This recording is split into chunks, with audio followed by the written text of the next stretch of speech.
I can't hear you yet, Coach. That's why I had to reboot.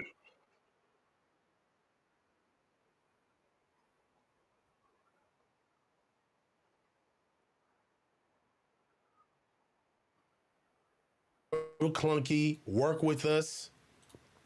Tom, can you hear me talking to you, Tom?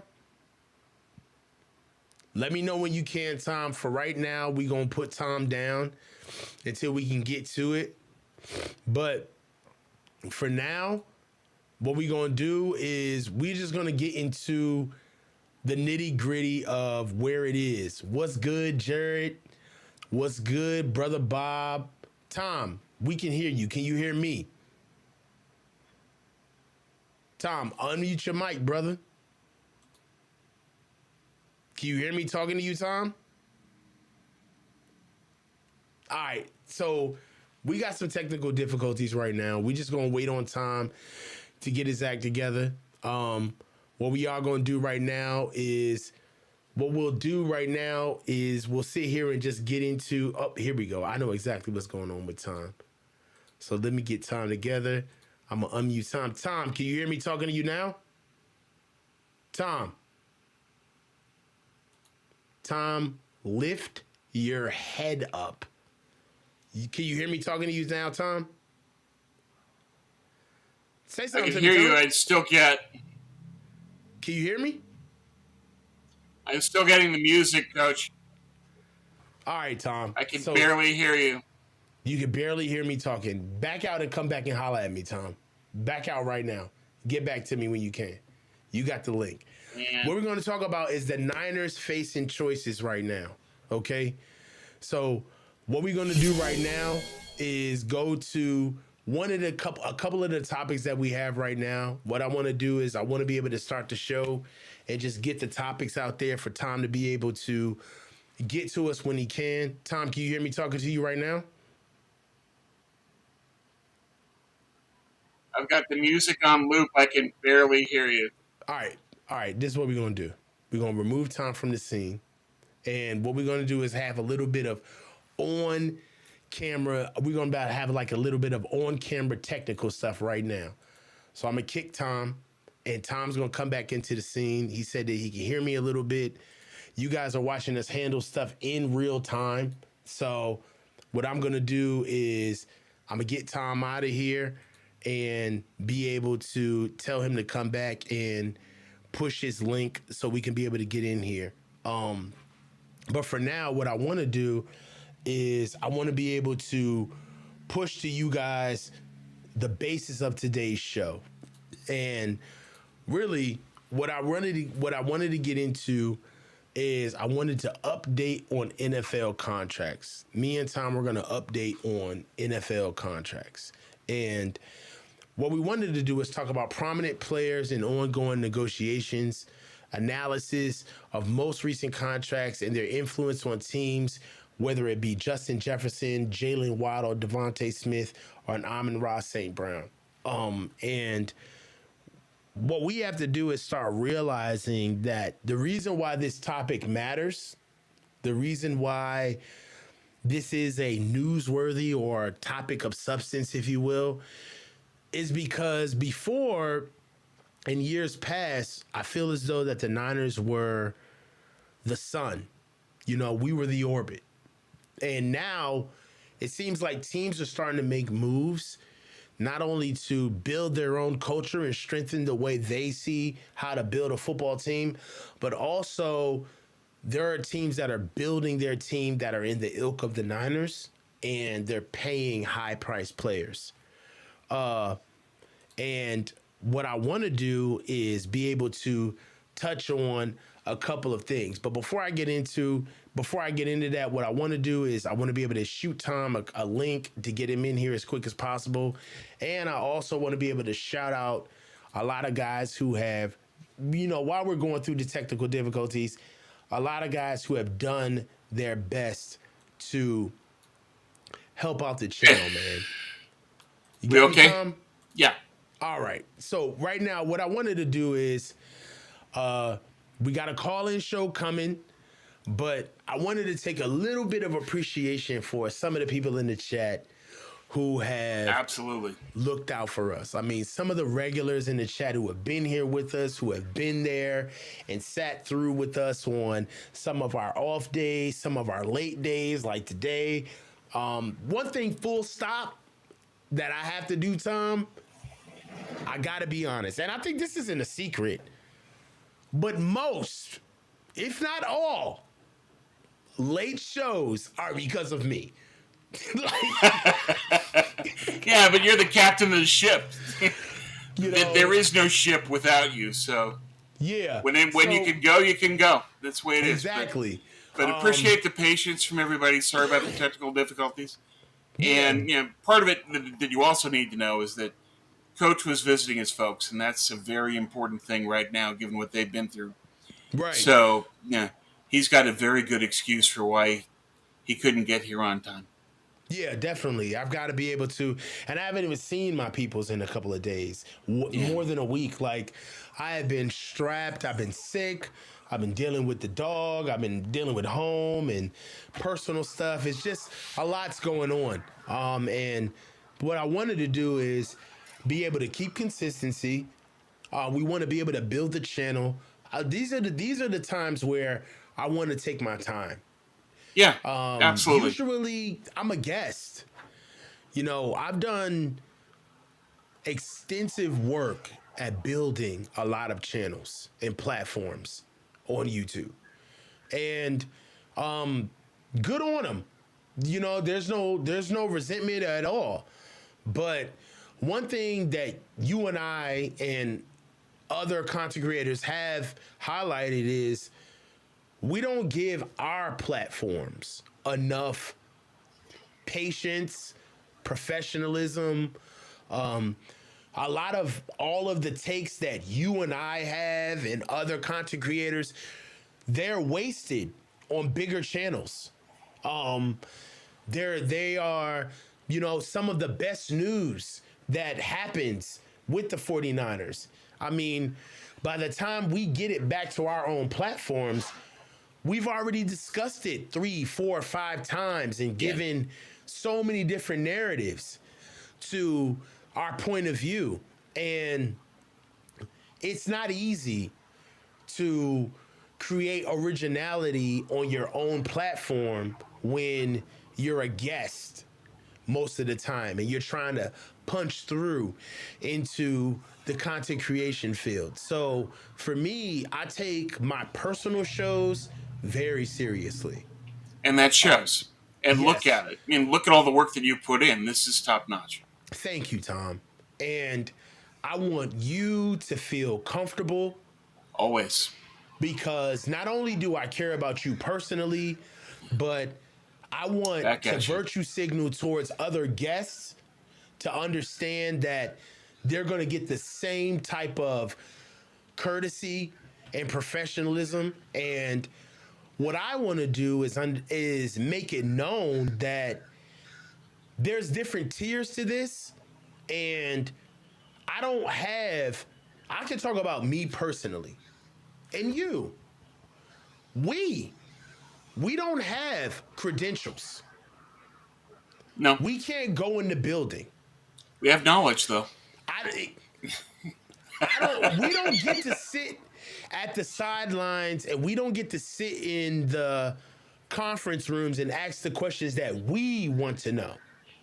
True. And in order for us to be able to make this platform, which is YouTube, make sense for us, so we're not just wasting our time up here, we have to play ball. And I just want supporters, because I feel like there's different tiers to this content creation thing, right? There are. And you've proved that by taking the level of this show up. And everything that you do has an elevated discussion about it. And that's something you can take a lot of pride in, is that you're pushing the envelope to make it better. And it shows. Yeah. And people are responding to that. But beyond that, I just want to thank also that there's people here that we love that are Like kindred gotta spirits love, in how we approach football and the Niners. And we appreciate you guys. and they that had you any appreciate what we can provide to you, and that man, if there's anything that we could provide, it's elevated discussion, and that's what Tom, this is all about. if the supporters knew just how much of a Love Jones we had for their point of view, for their pushback. Like, how many times do you and I sit on the phone and talk about, did you see that comment? Did you see what this person said? Did you see what that they pushed back on this narrative of ours? You know, we're gonna get to the show, but I just want to take time. This is this is our platform.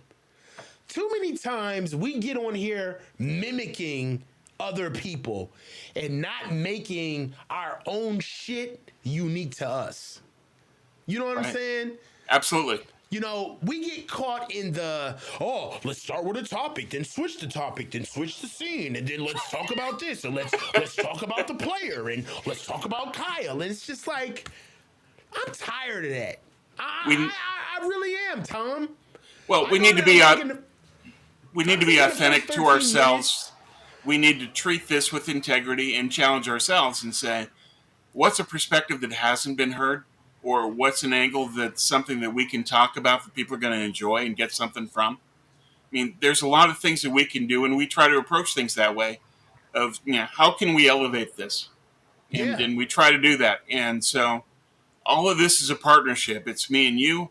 It's everybody in the chat. It's all of us pulling together to learn more, and that's a cool thing. Tom, you're my fucking guy, bro. Let's get on with You the too, show, bro. Let's Coach. have a Let's show, go. bro. Let's go. Let's have a show, bro. So look, man, that's our little TED talk for the day, man. You know what I'm saying? Let's get into the show, bro.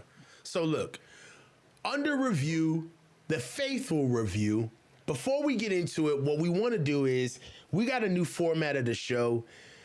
Any of you guys that are watching, plug yourself into the poll link. The link is in the description. And what me and Tom are going to do is what we have created here is kind of a round robin last topic, right? So we're depending on engagement from the chat for you guys to answer to us. Who do you think the best player on the 49ers is? Right? Whether it be Nick Bosa, CMC, Deebo Samuel, Fred Warner, or Trent Williams, get in the link in the bio, click on that, because me and Tom want to be able to vote on the poll. As you can see, the poll is interactive while we're doing the show. All right. We put a lot of work together to give you this shit. That's so cool. Vote. Okay. You know what I'm saying? Get your ass in there and vote. Absolutely. So we can chop it up and give you our takes.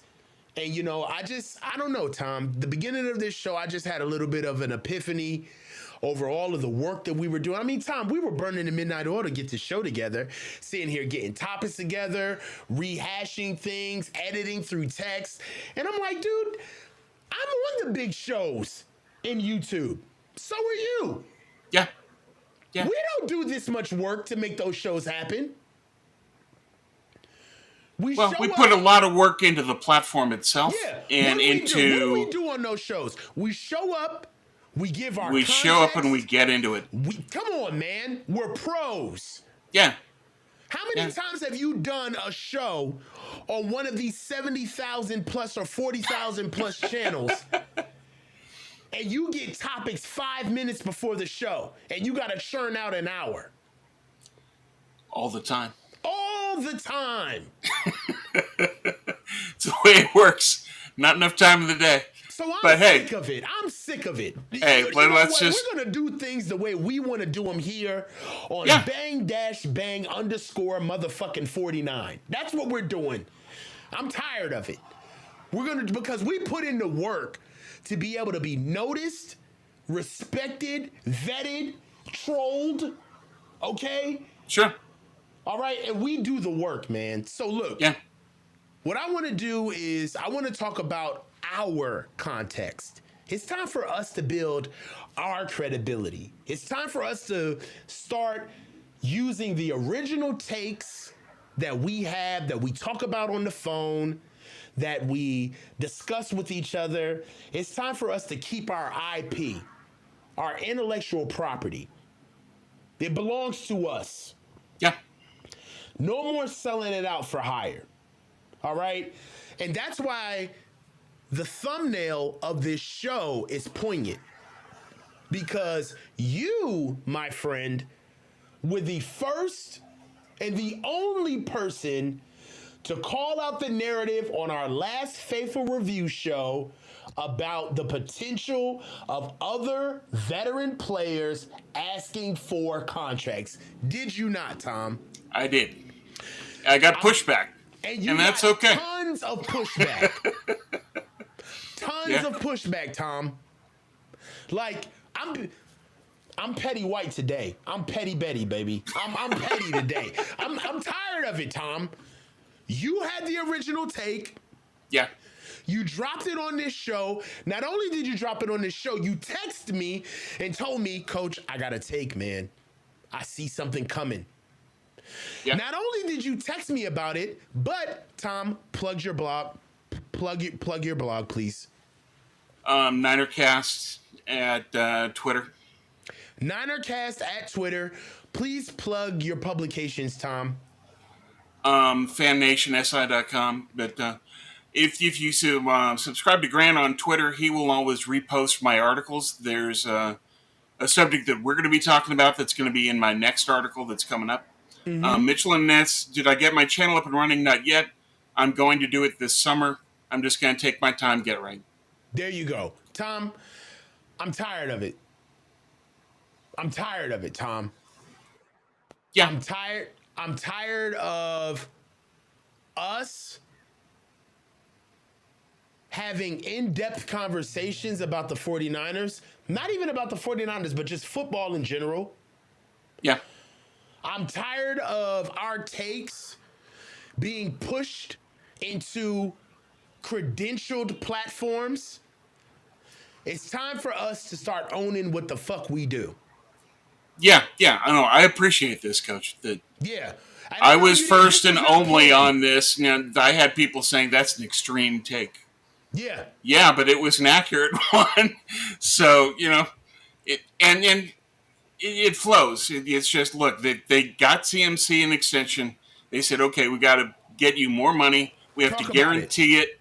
And we're going to extend you because you're the offensive player of the year. You're a key element to this offense. Right. And so you see the argument that he's making. The Niners said, yeah, we agree with that. And the concern that I had last week was, okay, there's other players in this team that are going to see that and are going to say, I can make the exact same argument. And so Trent does. And we'll see if Kittle and Fred do. But they're the other ones that we talked about last week that said that these are the guys who can go to the Niners and saying, you took care of Christian, my turn.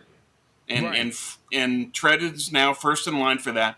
And he's got a great case to make. It's just, look, I have been the top tackle in the league since I've been here. And despite my age, I continue to be the top tackle in the league. Right. And I want you guys to know that I'm willing to continue to play, provided that you're willing to honor me and give me the extension that I'm looking for. So they're going to have those talks, and I would expect that Trent will get extended. And then it's a question of whether Kittle and Fred do the same thing. Right. The ball is in their court, but they have the argument that they can make, is that I'm a leader on this team. I help set the culture of this team. I'm one of the players that's an all-pro that really defines who the 49ers are. Right. And therefore, you need to take care of me, and we'll see. Now, if they decide that that's what they want to do, that's their call. I think it's going to be interesting to follow and see, will Kittle ask for an extension the way Trent did? Right. Kittle's deal ends after 2025, and he's 32. If he doesn't ask for an extension, then that's a clear sign that he's planning on retiring and moving on to other things. And he's got a lot going on where he's got plenty of options in broadcasting, wrestling, whatever he wants to do. That Kittle can go there. For Fred, I would think that Fred is young enough that his deal is through 2026, that he'll still be young enough where he can get an extension and keep going. Right. So I would think that Fred's going to get an extension, and Kittle, it's up to him. But every one of those players can make that case, and I don't think that Kyle can tell them no. It's you extended McCaffrey based on his play, based on his leadership, based on the example he set. Same thing applies to the other three. And then Right. it's just a question of, okay, how are we going to go forward with this? And it seems to me that Kyle is willing to take the gambles that are associated with doing that. The way I see it, man, is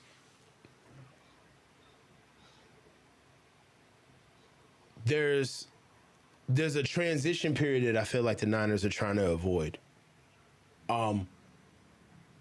What we're trying to do right now is we're trying to understand whether the Niners want to win a championship, whether they want to transition, or whether they just want to be viable. And if they're trying to be viable, then they're transitioning. Because it's the old adage of you're not getting better, you're only getting better, you're getting worse. If you're staying the same, you're getting worse. So if you're in transition, you're getting worse. All right. If you're staying viable, you're getting worse. Right. What I'm basically trying to understand is juxtaposed to our positioning of your beautiful take that you called before everybody. And I really just want to highlight this because I don't think we do this. This is kind of taboo in No. content creation, right? Yeah, you don't take a victory lap. Right. It's taboo. It really is. It's Yeah. taboo. All of us can't be. You know what? I got enough social currency where if he sees this video, he'll probably curse me out through text, even if he checks for me, but I'll take it.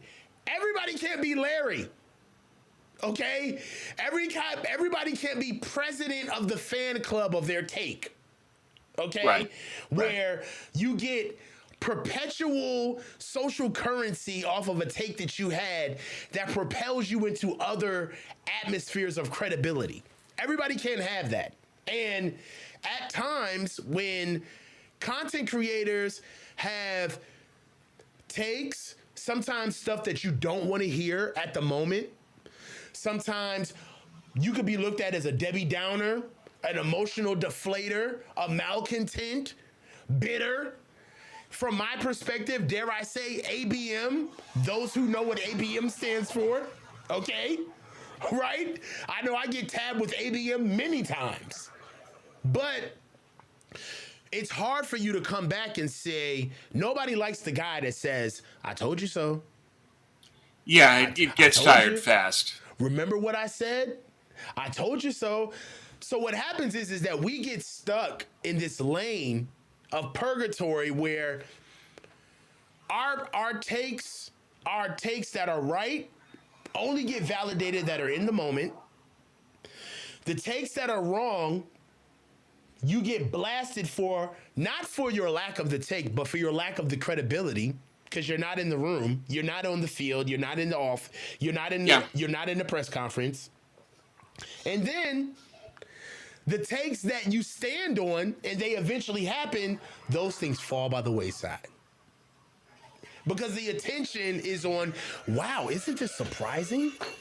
The Niners are in week 10 and they cannot stop the run. Let's have a whole conversation about it, Tom. Let's have a conversation. The Ravens can run on the Niners? What have the Niners done with their run game? What has happened? Forget the fact that me and you were talking about the run game in August. Right. Well, it's impossible to talk about the run game. Oh, exactly. Yeah, it's just it's when you talk about these things that matters in most contexts. But the game is played the way it is. There's really not a lot we can do. All we can do is you guys know we were first. You guys know that we bring a great discussion. You guys are here, and we appreciate that. That's what matters. It's conveying the discussion. It's getting the points across, and people saying, "Yeah, you guys know, we know," and that's enough for us. Yo, I mean, it just, I gotta be a little bit more petty Betty, man. Like, I gotta, you know what I mean, Tom? Like, listen, I feel like you know, all of this ridiculousness happened with my parents, right? And then I took a while away from YouTube, and in my opinion, there's this redundancy that makes you feel like I don't want to be here because I sound like a yes man. I sound like I'm just taking the best takes and giving my opinion on them. I'm not even really giving my take. I'm just giving my opinion on what the most popular bullet points are for the moment. And Yeah. I feel like we're not afforded enough space. And quite frankly, we don't take it. Enough space for us to say, we're keeping this take here. We're keeping our narrative here. This is exactly what we think. We're not moving. We said it first. We did the, you know what sucks about this is that it's not the fact that we have the takes, but it's the fact that we do the work. Yeah. That's what sucks. Yeah. Right? Because your take of understanding that the Niners had a propensity of leaning into their core and that there was going to be another shoe that's going to drop after Christian McCaffrey. This was just the beginning. Right. And that this virtue signals to more of what the Niners are going to do for their modus operandi, how they want to build their team versus how they want to grow their team. Building versus growing is different.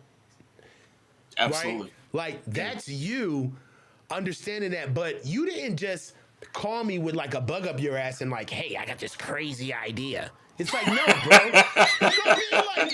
Like, you did the work. Like, you know what I mean? Like, you went you went online, you searched the contracts, you understood who was up next. Sure. Like, that takes work. You know? Yeah. I know there's probably listen, guys. I know that there's probably a lot of people in here right now who are probably saying, Coach, Tom, wash us over with 49ers content. We don't want to hear about this bullshit. Get back to the actual news at hand. I get that. And we're going to get to the news at hand. But I just feel like if I got it, the thing that's really poignant to me, Tom, is that you know how we get labeled as content creators? Yeah. The facts is that everybody is a content creator. Yeah, absolutely true. We just took the option on our account to press record. There are 56 people in this chat right now. All 56 of you have the option to start a channel on your account. It's not just for watching YouTube. All of you have a channel. I can subscribe to Fish and Chips. I can subscribe to Mitchell and Ness. I can subscribe to Judge Shuddy. I can subscribe to Jim Everett the Great. I can subscribe to Melvin Crawford. I can subscribe to Brother Really Kyle Bob, Quality Touch, Big Dez, anybody who I want to. Scott LaCrosse Jr., Dre Davis, Jeremy Seekings. All of you have a platform. We're no better than you. All of you have a channel. Sure. We're no better than you. Think about that the next time you look at a channel that's got 80,000 subs. They're no better than you. You can start the same shit that they have. So. Well said. Well said. What I will say, but now that I'm off my soapbox, that's my TED Talk for the day. I'm done. Okay. Pass the collection plate around. Fair enough. With what we know about the recent contracts that have hit the 49ers, we've got Juwan Jennings that was recently tendered, okay? We've got Christian McCaffrey that was recently extended. We also have Colton McKivitz that was signed for an extension for $7 million per. We also have Brandon Aiyuk, who is in the contract negotiations. I'm kind of proud of the fact that we don't have a Brandon Aiyuk topic today. But yeah, we have Brandon Aiyuk, who's in the throes of a contract negotiation with the team right now. What do the ongoing negotiations bode for the prominent players, right? Juxtaposed really for what I have right here is the wide receiver pool of Justin Jefferson, Jalen Waddle, Devontae Smith, and Amon-Ra St. Brown. What implication do those deals have on the Niners? Well, the main impact is Aiyuk just because he's calibrating his value in his mind against those. And so it helps to set the Aiyuk market to a degree, at least in terms of where his position is at. But as far as bigger picture, let's pull the 10,000 feet and look down. Mm-hmm. What the Niners are about here is saying that we think that because we've got all these all pros and because players are taking better care of themselves, that we can extend them beyond the conventional wisdom line of no return. The NFL wisdom is you can't go past 30, you're going to hit a wall, you're going to fall off. And history backs that up. But Shanahan is saying, I'm still willing to make that risk. I'm still willing to do that with CMC, and let's see what he can do. Because you get him bought in the now when you've got your best chance at a Super Bowl this year. Over the next 4 years, this is your best chance right here. And so Mm-hmm. that's what that move was about. It's let's optimize this year, next year, and whatever happens after that does. But we're going to take our best shot right now at getting back to the Super Bowl and winning it. And to me, that's what the CMC move was about. Okay. And if Trent says extend me, same thing. But I think the draft said that, and these moves say that as well. That what the Niners are doing isn't a transition. It's I'm going all out for 2024 and maybe 2025. And if then everything falls apart, so be it. I'm going to make our best chance at returning to the Super Bowl and winning. It's an all out bet on the now. Well, all right. So what? So basically, what you're saying is that they're all bought out for trying to make it happen in literally one fiscal year, basically one season. Yeah, yeah. And as Carla Chipto points out, there's a buyout of CMC's contract. Yeah, 8.5. The concern is that let's say that there's a lot of buyouts where you extend Trent, Kittle, Fred, and then they all decide that all these guys fell off a cliff at the same time. Now you got $30 million in buyouts for one summer. You can't go spend any money in free agency. That's the danger. It's when they cluster that's a problem, or if they all get hurt and then that derails the season. And as you get further along in your career, Father Time's going to catch up. You might have a season-ending injury. If Trent has a season-ending injury, they're done. Right. If CMC has one, they might be able to handle it, but it'd be tough. And so it's the clustering of these guys that's a problem. That's the biggest risk. And Kyle says, I'm willing to take that risk. These guys take care of themselves. They're all pros. Even if the wisdom is let a guy go early than late, he's operating in the other way and just saying that I'm going to be optimistic about it because it's the best chance we got. So that's what he's doing. So, I mean, at what stage do you see the transition in what we're doing right now? I mean, CMC right now is slotted. I mean, I'm looking at his contract now. In 2024, his base salary is 1.2. 2025, his base salary is 1.25. And then you break into the big years where he's due to make 25 million by his third year in his deal. I don't see the Niners paying him $25.3 million in his third year of his deal. It depends on where he's at. If he's having a season like he just had, they might be willing to do that. Are you serious? Do you think they Yeah, don't Eric yeah. Armstead him? No, and here's why. Talk to me about this, Tom. It's I keep going back to Kyle's gonna Kyle. CMC is the most important piece of his chessboard. That's where the defense is paying all their attention. That's where Kyle says, "Okay, I'm going to show you CMC, and now I'm going to do this." It's CMC is basically the magician's trick, where they'll show you one thing and do another. That's CMC. And then sometimes we're going to give them the ball and we're going to run left and we're going to plow right through. I think it's possible, as strange as it may be, that if McCaffrey is healthy and producing near to what he did last year, Kyle is going to be willing to pay that $25 million because he's that important to the play design and the offense. And if there's one thing that Kyle values above everything else, it's play design and the offense. So I think it's possible, if those other factors line up where he's still healthy and producing, that'll be the case. I still think they're going to have a safety net.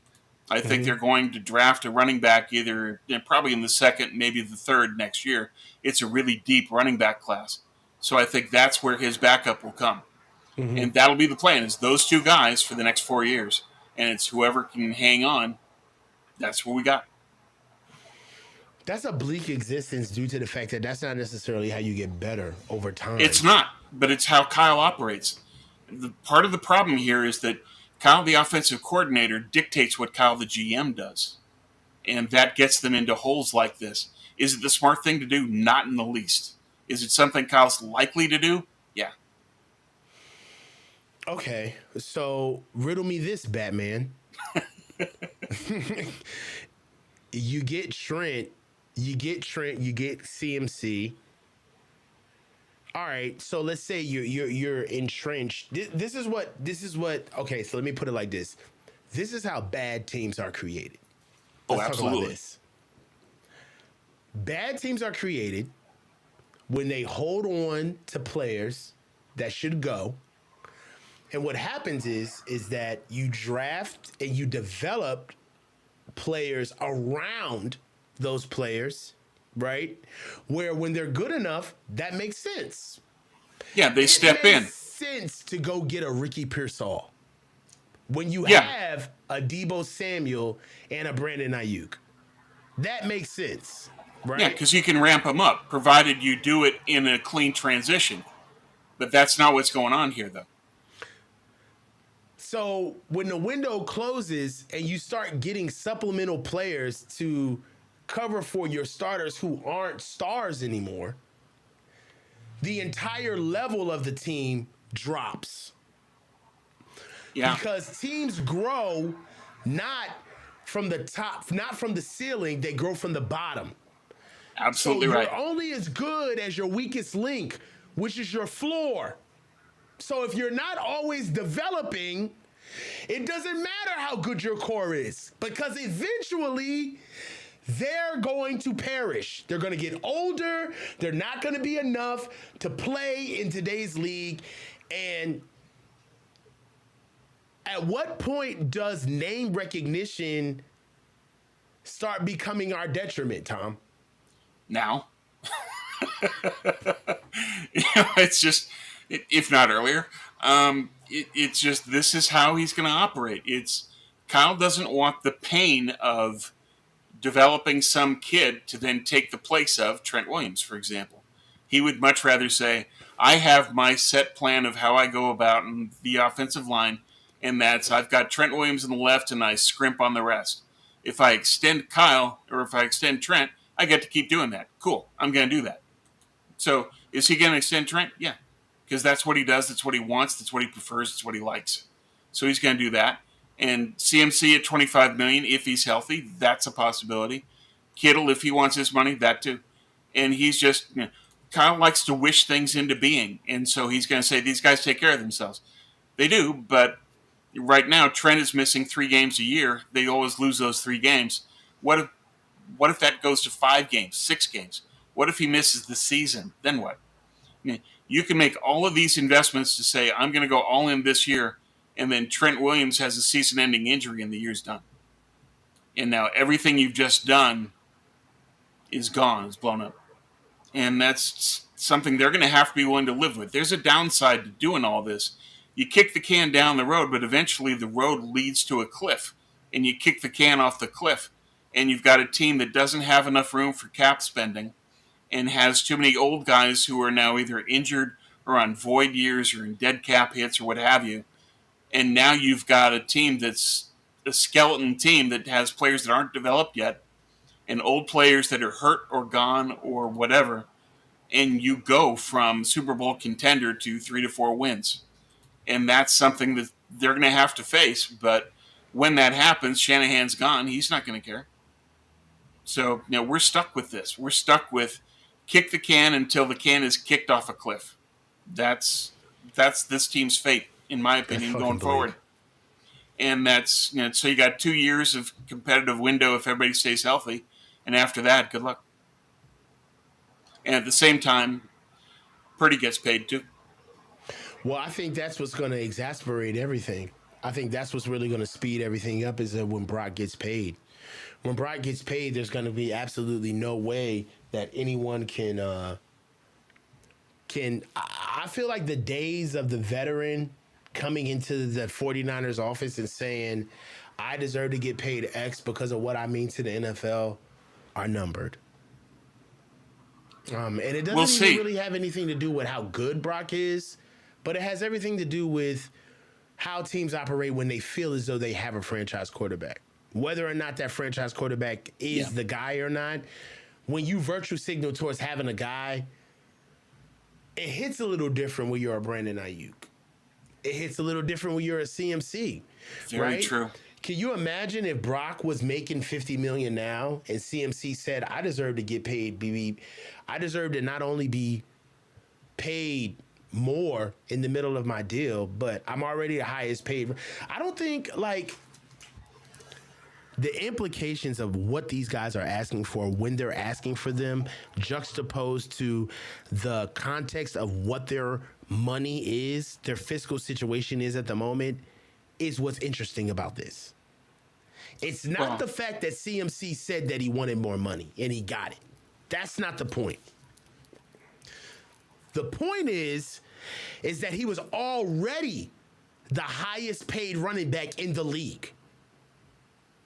He already had the crown. Yeah. And his teammate was in the middle of a contract negotiation for his second deal. Ergo, in the NFL, that's really kind of what your first deal is. Yeah, it's the most important contract of your life. Because it sets the floor for what you're going to be in your third, possibly your fourth. Most NFL players don't even get to their second deal, let alone their third. Right. Or their fourth. So the context of going into your second deal off your rookie deal is very important. It's not really your second contract. It's really your first contract, because it's almost like your first impression as a professional player outside of the draft on what the league thinks of you in your market value. And for BA to be going through a contract like that, let's just rewind where Christian McCaffrey was. He was with the Carolina Panthers, and his representation group let the Carolina Panthers know, I don't give a fuck if we lose every game. We are going to be asking to be the highest paid running back in the league, period. Yeah. And if I'm Brandon Aiyuk, I'm somewhat resentful of that, of saying that, you know, you're going after this at a time when I'm asking for my, as you point, his first, well, as I would say, his most important contract. You're not being a good teammate in that situation. But McCaffrey is just saying, look, you know, I earned it. I'm about to get married. I need more money, and bang. And so he does that. In the chat, Lee Ving says, Lance bust pick in 2 years, no number one's hardly discussed. That's true, but you also need to bring up the context of what happens with those picks. Niners had a ton of picks last year. How many of them were good? Jair. After that, good luck. So it's, you know, how many picks has Kyle made in day 2 that have all been busts? Yeah. You know, all of those guys, from Joe Williams to Dante Pettis to TDP, how many of those were wasted? And that's never discussed. It's far more in terms of the damage to the franchise than what they have faced with making the deal for Lance. Now, understood, Lance's deal was first-round pick, so I get that part of it. You can say that was more damaging. But at the same time, you have to factor in that Kyle keeps making these, you know, Island of Misfit Toys picks, and they bust. And that's adding up. It's a lot. And that needs to be factored into this discussion, too. No, 100%. One thing that I love the fact that you touched on is that, you know, Brandon Aiyuk is getting a lot of flack as being kind of like a diva, a malcontent, you know, a little bit of a performative, like he's being performative, disingenuous. He's putting on, doing a little too much, putting 20 on 10. I don't know how many other ways I can say it, Tom. It's all the same thing. It's just, it's all the same, bruh. Fans think that he's being greedy, and he's being greedy. He's from Brandon's for perspective, more than what he's worth. Yeah, and me, I have even succumbed to the narrative, Tom, where even I, in certain instances, have been like, man, BA asking for way too much. That motherfucker, no, he ain't no number one receiver. Why is he doing all of this? $30 million a year. But the facts is that for as much as we want to snipe at Brandon Aiyuk for the money that he wants, he's just looking at Trent, CMC, Debo, Fred Warner, George Kittle, and saying, all of you got your market rate. Yeah. Niners just didn't And pay you what you were worth. They right. paid you what the league said they were worth. Each player. If not more in the case of McCaffrey. And so that's okay. And what BA is saying is basically, I think I am a better player than Amon-Ra St. Brown. Pay me slightly more, I'll sign that. And the Niners haven't been willing. Hopefully, before we get to opening night, that'll happen. That they'll make that offer and he can move forward. We'll see. Judd's saying that everybody misses that Kyle's hit rate isn't that bad. Overall, the Niner pick rate is relatively good in terms of what they've done with later picks, especially. But the Kyle pick, the second, the third round weapon, 9 busts, 1 hit. Come on, That talk about needs it, to be Tom. factored in. And Trey Lance, too. That was his call. So, I'm sorry. I don't give Kyle a pass. And there was a question on Twitter this week of, would you keep Kyle Shanahan, and where do you think he ranks as far as the top coach of the league? And I said, you have to break it down to offensive coordinator, head coach, and GM. Offensive coordinator, he's top 2 to 3. Head coach, he's top 7 to 10. That GM, was he's Ryan's poll, was it not? yeah, it was Ryan's. And Yeah. GM, he's bottom 10. Right. And that needs to be factored in. It's part of what's going on here. So, as we were talking earlier about the extensions, is that when you make the specific choice to say, I'm going to bank on and bet on and gamble on my older all pros and hope that they stay and they stay productive and they don't get season-ending injuries or we aren't hit with dead cap problems, that's the choice he's making. We'll see if it works or not. I agree with you 100%, man. You just have to ask yourself, like, what type of information are you taking in versus Kyle the GM, Kyle the head coach, and Kyle the owner, right? You have to ask yourself. You look at certain things where you look at their draft. From what they've done with their draft as of recently with the Niners. And you say to yourself, what have they done in recent years with the draft? One thing that you could say to yourself right now is we could throw up a graphic that Ryan recently put up right now. And really, I wanted to just bring up this graphic.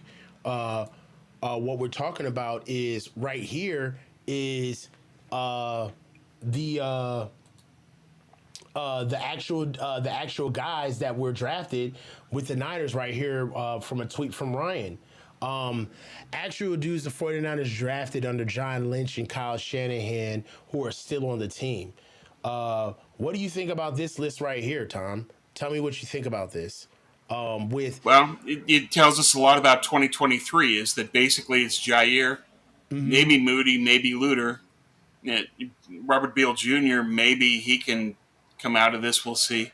D. Winters, we'll see. And that's something we're going to talk about. But look at the hit rate. 2023, Jair. 2022, Brock. Right. That's 2 drafts, 2 players. That's not good enough. Yeah, it's not enough, man. And that's just something that I just wanted to throw up real quick when you had brought up just the draft and how we just keep certain players on the team and the retention rate and how we develop these guys. But, there's a lot that's left to be seen, man, on certain things. One thing that I wanted to be able to highlight as well is our next topic, which is Trent Williams. I'd like to get into exactly what he's asking for, exactly how this works if it does happen. And I just want to shape the narrative where Trent Williams proving critics wrong, highlighting Trent Williams' accomplishment and how he's meeting expectations.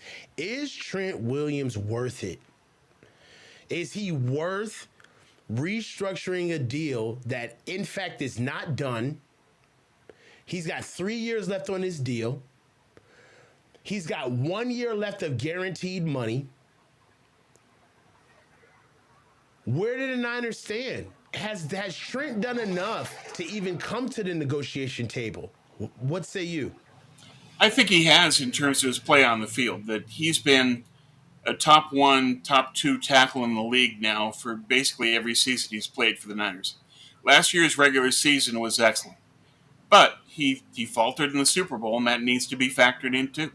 And so the question is, what Trent Williams are we going to have going forward? How many games is he going to play? How many games is he going to miss? And what level player are we getting? But I think that even as Trent Williams gets older and starts fading, he's still one of the, even at an advanced age, he'd still arguably be a top 5 tackle in the league. And so I think the Niners will approach it that way. And they'll reward somebody that's been a key part of the team. And for Kyle, it's this Trent is his mechanism for what he does in the offensive line. So he's motivated to continue to do that because he thinks it's worked for him. At what point do the Niners get to a situation where they have to find another left tackle, or do we really just wait? I can barely hear you, Coach. At what point do you hear me now? Can you hear me? Yeah, a little bit. It needs to be louder. All right. So what I need to do is I need to turn you up. I'm sitting here playing with the volume because I know you could probably hear me right now. Can you hear me better right now? You're still faint. All right. So in order for the 49ers to be able to keep Trent Williams, within his current deal, I think the best course of action is to let him play out his deal. It is, but I don't think they will. But why? But Tom, okay, but why not? Because Kyle is Kyle. Oh, okay, but that's not enough for the channel. We got to do more for the great. But that's the reason, though. We have to do more for the guests that are watching us. Okay. Kyle is not enough. All right. Let's scratch the itch. Let's lift up the rock. So, okay. Why? Look at his play, because his play is excellent. Even if he degrades from where he's at now, right now he's, last year's regular season, he's number 1, number 2 tackle in the league. Okay. Consensus. And then you say, okay, and now we have a few more years left in his deal. Within those 2 years, let's say that he's still top 5. He's still worth paying a lot of money to. And so I think that they can justify it in terms of just how good he is, how unique he is, and that he enables them to do things that allow them to save on the offensive line that they can then spend elsewhere. And so he's not just valuable as a player, he's valuable as being so good that he can mask the rest of the offensive line. And that's what Kyle wants. He wants to be able to say, I want to have a cap saving center on this roster. We hate that it's offensive line, but that's what he's chosen to do. And so that's part of Trent's value, is he allows Kyle to continue to get away with that.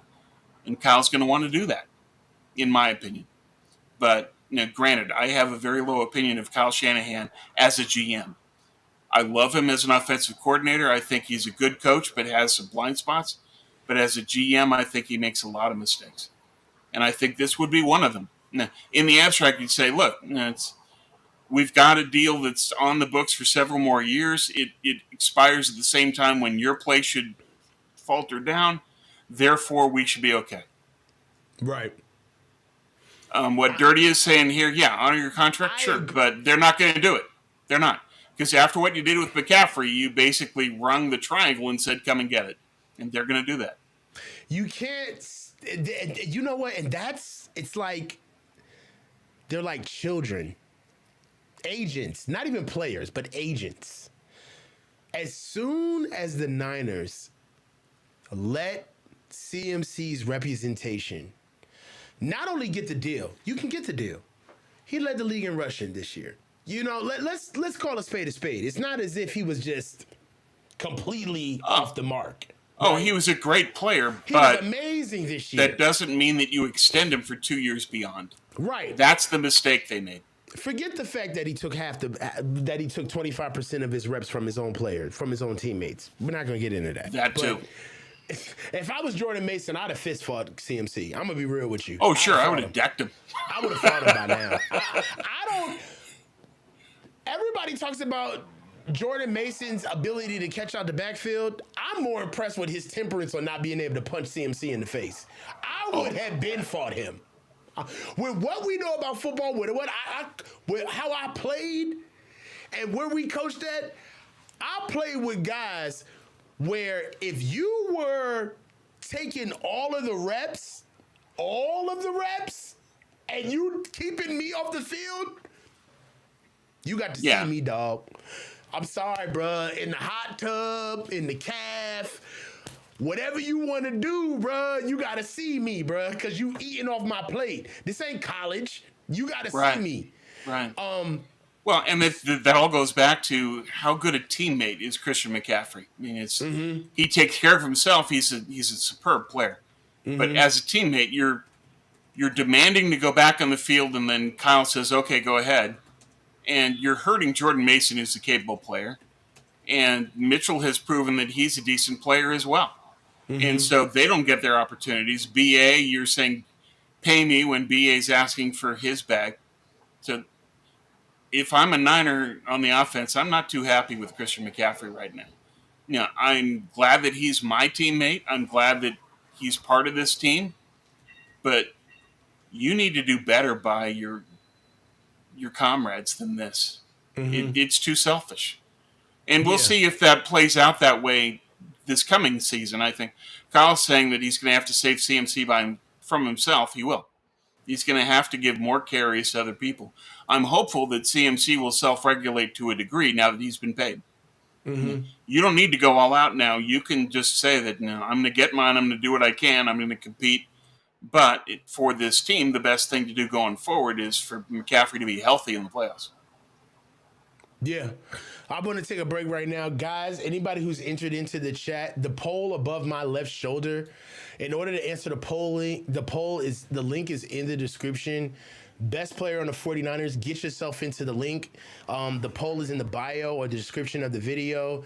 Click on the link, vote now. Let us know. We're going to be able to cover this topic at the end of the show, but we want to be able to get your live votes so you guys can be able to give us your description of how you feel about the takes. I feel like a lot of times the chat doesn't get recognized, right? And we want to be able to build in at least a topic that is solely based off of your opinion, right? Not what we have prepared for you.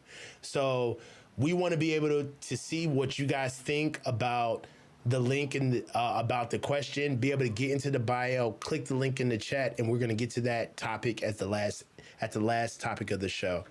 Tom, I agree with you 100%.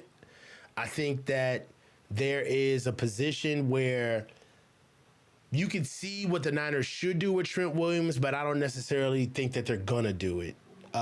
It seems as though that they're very entrenched on keeping the best players that have gotten to where they need to be.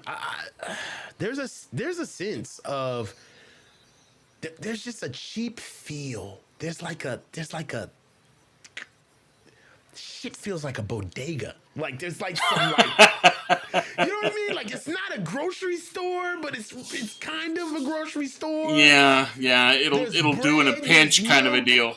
Yeah, it's not really a grocery store. It's kind of like a Lidl on the low. Like it's not really. And I just kind of feel like they came up upon a really good group of players, and they're just bastardizing it. It's like, oh, we'll pay you. We'll pay you. Oh, you want to say, we'll pay you. It doesn't even matter if we evaluate you. We'll pay you. You know? Which leads me to my next topic, our next topic, which is under review of the Favor Review. D. Winters, performance and analysis. Analyzing his recent standout performance and likely future influence in light of Fred Warner's praise for him during the OTAs. Now, I don't know if you caught my recent impersonations of the last couple of players. I did. Those were hilarious. I was dying. I was spot on. Dog, I don't know where that came from, bro. Me and Grant were just bored, and I was like, bro, what are we going to do this show? We had some whack-ass topics. And I was like, bro, I don't want to talk about this bullshit. And then out of nowhere, bro, we just got to going, man. But I made fun of Fred. Fred is still my guy. I feel like The best forms of character, the best displays of character is self-deprecation. Like when you can Oh, just yeah. make fun of yourself, Sure. you don't take yourself too seriously. And I hope that the guys didn't take it too seriously, but Fred, for what it's worth on how funny he is with his coach speak, he does hit. It's not all, window dressing. And Yeah, he for what backs it for up. what it's worth, Fred was one of the first people to speak up on Brock. Yeah. Fred was like almost scary confident. If you remember, like Yeah. Fred was Fred was on Brock where it was like, is he okay? Like, why is he so like the dude has only played one game? And I respect Fred for that. Sure. In lieu to the Sure. beginning of our show, talking about understanding who said it first, what takes matters the most.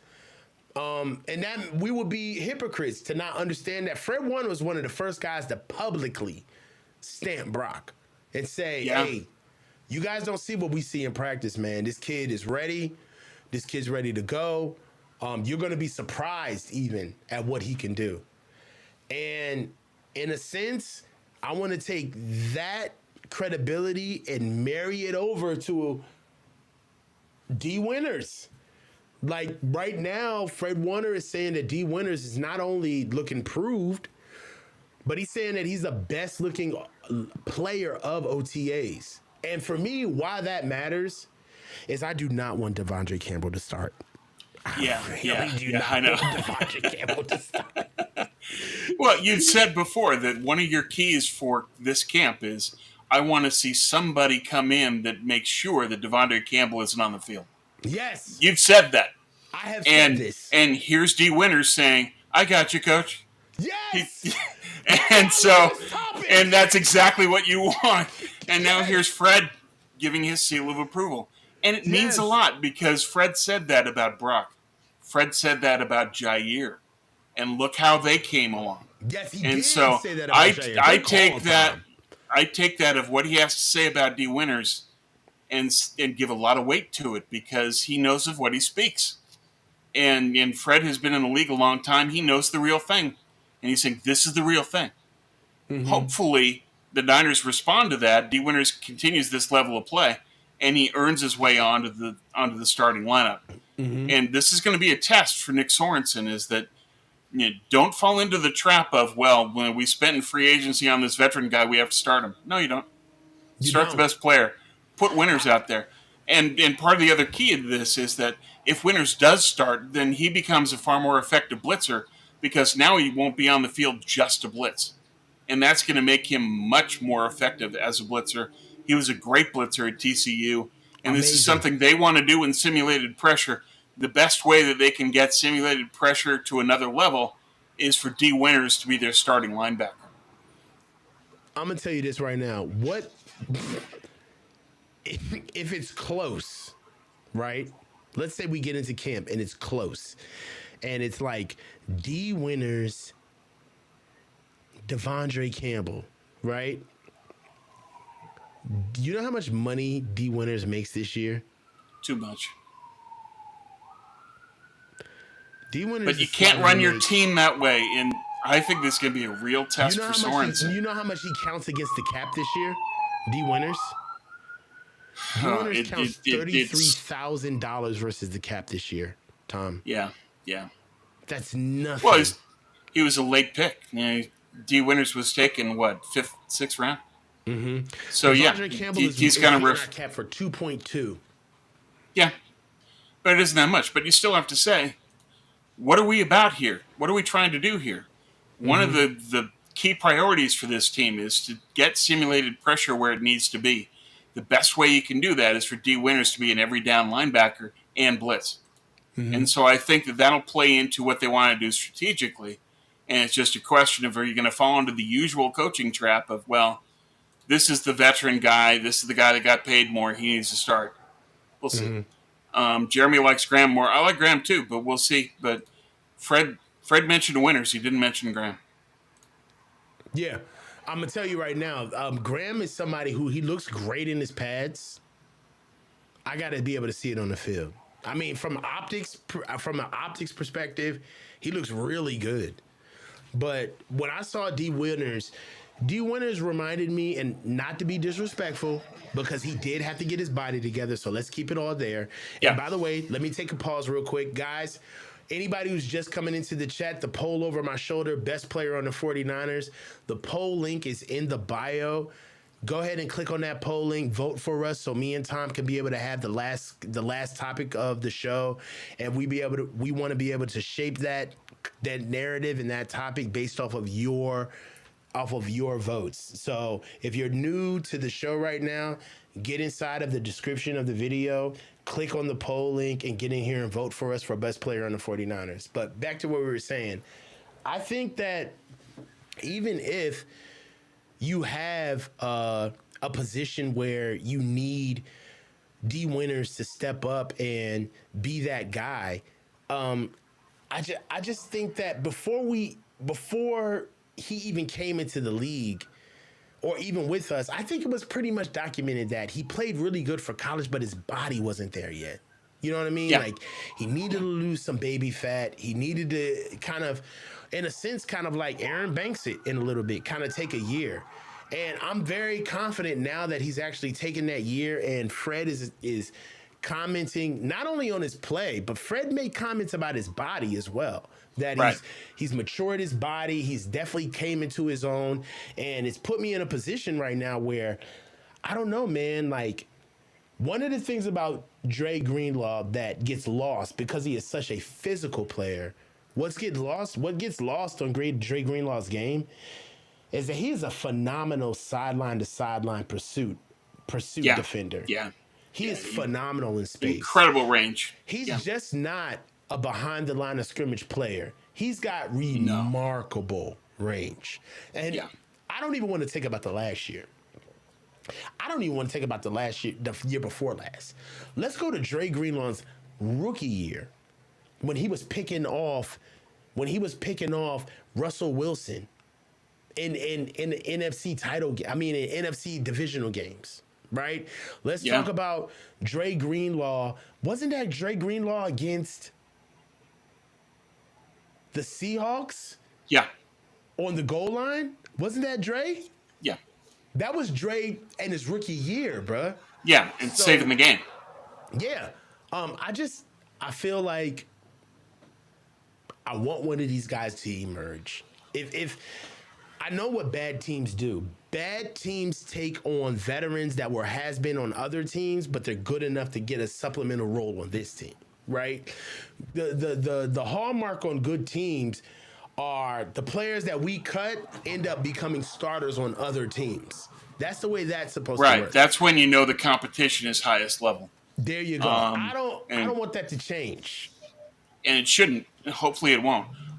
Quickly, Dave Barclay, you were asking about the sirens. That's on me. I live on Siren Alley in Seattle. There's 2 hospitals near me, and so that's why you're hearing all those sirens. That's my fault.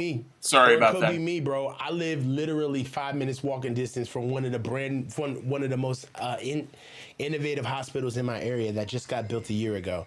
It's both of us. Okay, well, sorry about that. Literally, we're gritty. hospital that my parents were at is literally around the corner from me, bro. So okay. There you go. Well, there you go.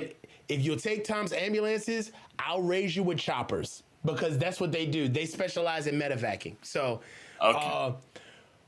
let's move into another topic. I feel like we can kind of do a little bit of a round robin. We've been here for a little bit of over an hour. Under review, what happens if Brandon Aiyuk doesn't play? All right, we've talked about the contracts. It's been noted that $26 million a year is what the Niners are allegedly offering to pay versus Brandon Aiyuk's $30 million a year, which he's allegedly asking for. We've got about a $4 million gap, allegedly. I have to keep saying allegedly. But we haven't taken it to the position of what if this thing devolves all the way into a position where Brandon Aiyuk misses camp, okay, and he just does not play. He holds out. This is either way. Let's say that's a possibility. Let me say this. This is why I'm frustrated with Brandon Aiyuk. And maybe I'm naive because more than likely I am. But In negotiations, you don't start with a hard stance because you're going to have to stand on that. And the moment you move off that hard stance, all of your credibility is lost. All Correct. of it. And Brandon doesn't understand that the posture in which he has asked for money with the Niners is basically pay me or trade me. Yeah. That's what you're And saying. yeah, it is. And he thinks that he can be traded. The problem is that John Lynch will invest his ego, as he did with Garoppolo, in saying that, I'm not making a trade unless I get a first round pick. My And he's name never is going to get tagged a to this first round kid. pick. So trading Aiyuk is not an option if Not an John Lynch is option. controlling the trade. It's not going to happen. You know So why? that ends. Because when you trade for a guy, it's not where you want to go, Brandon. It's what my name is behind this. Because I drafted you. All right? I drafted you in the first round. So who cares what you get paid? The He does. ramifications on my job are on the line based on the compensation that I get for you, Yep. not where you want to go. Correct. And I get the feeling that BA don't understand, bruh. Younger players aren't going to consider stuff like that. That's a detail beyond what they care to pay attention to. It's crazy because they young and full of piss and vinegar. Right. And it's like, bruh, that little punk ass $4 million can have your ass in NFL Serbia if you keep playing around. You don't even know what to do with $26 million. You sit here telling me you want 30. You know what I'm saying? Yep. It's beyond me, Tom. Well, it gets back to ego. It's I am better than Amon-Ra St. Brown. He got 4 years, 120 million. Therefore, I need to get more. They That's playing video all. games with their careers. Yes, that's all that this is about. The problem is that you can then go from the San Francisco 49ers to, you want to play in New England? What do you do? So why not this? This is what's crazy. Like, I got a little business, man. I got a little ain't shit security firm. Okay, it ain't much. But when I started my business 15 years ago, okay, I had to take shorts, Tom. I didn't get market value.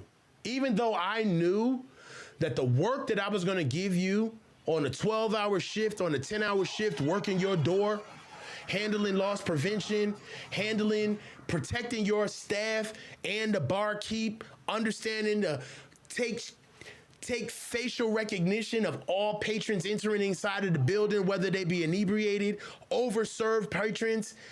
You're not paying me enough. I know you're not paying me enough, but I need to get in the game. I got a business that I'm trying to start, and I understand that you're going to have to pay me 50 a night, 60 a night, and I'm going to get shorted. Even some of those nights, I'm going to have to work. I can't just be a CEO. Anybody who started their own business in the chat and you yourself, you know, when you start your own business, if you start with employees, man, you got to have to battle. Most most owners work their own business. Okay? Yeah, always. Always. And for Have BA to come in, he got drafted in the first round.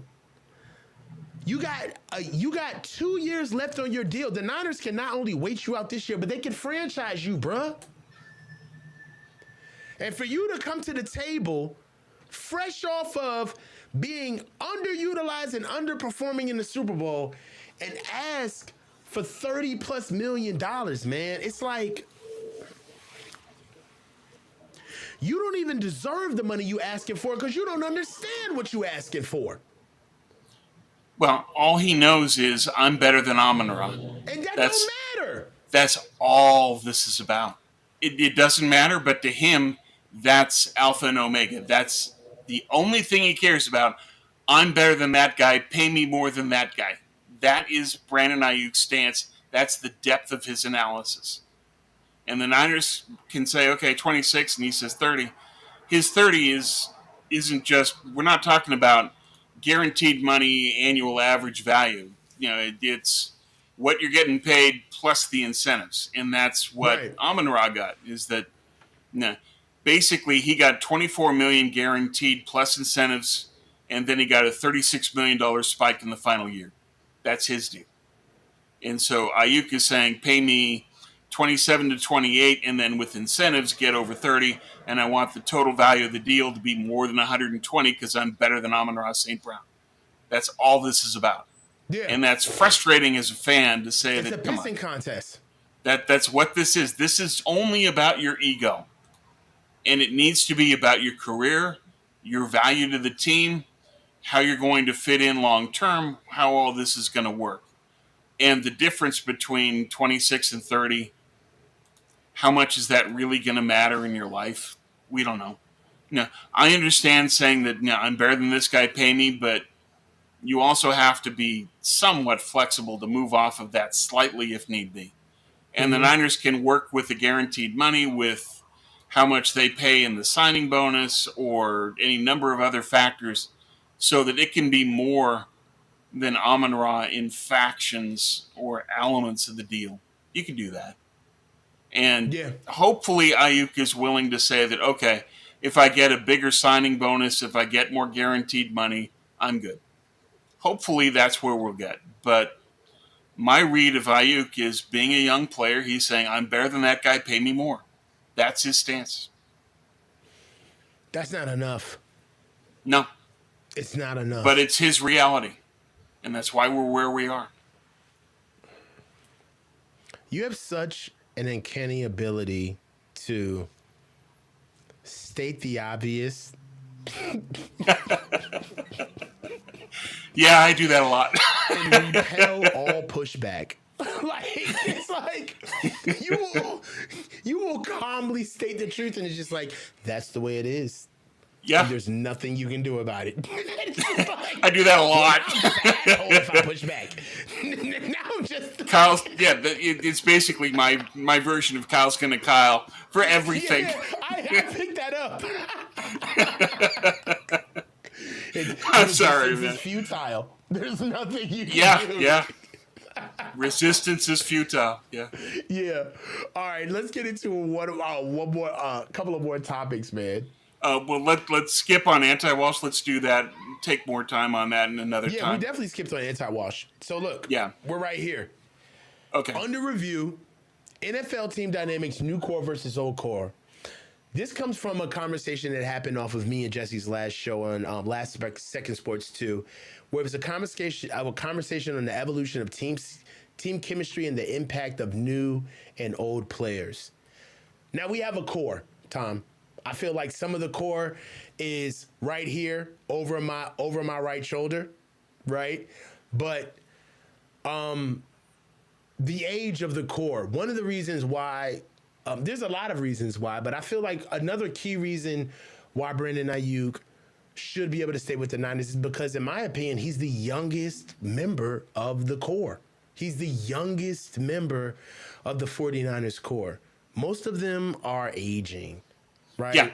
Yeah. Trent Williams being the oldest, but George Kittle is getting up there. Deebo Samuel is facing 30. So is Christian McCaffrey is facing 30. Fred isn't getting any younger, right? We've already moved off Eric Armstead, right? Javon Kinlaw is gone, which I'm not trying to say Javon Kinlaw was a part of the core. But what I am trying to say is that,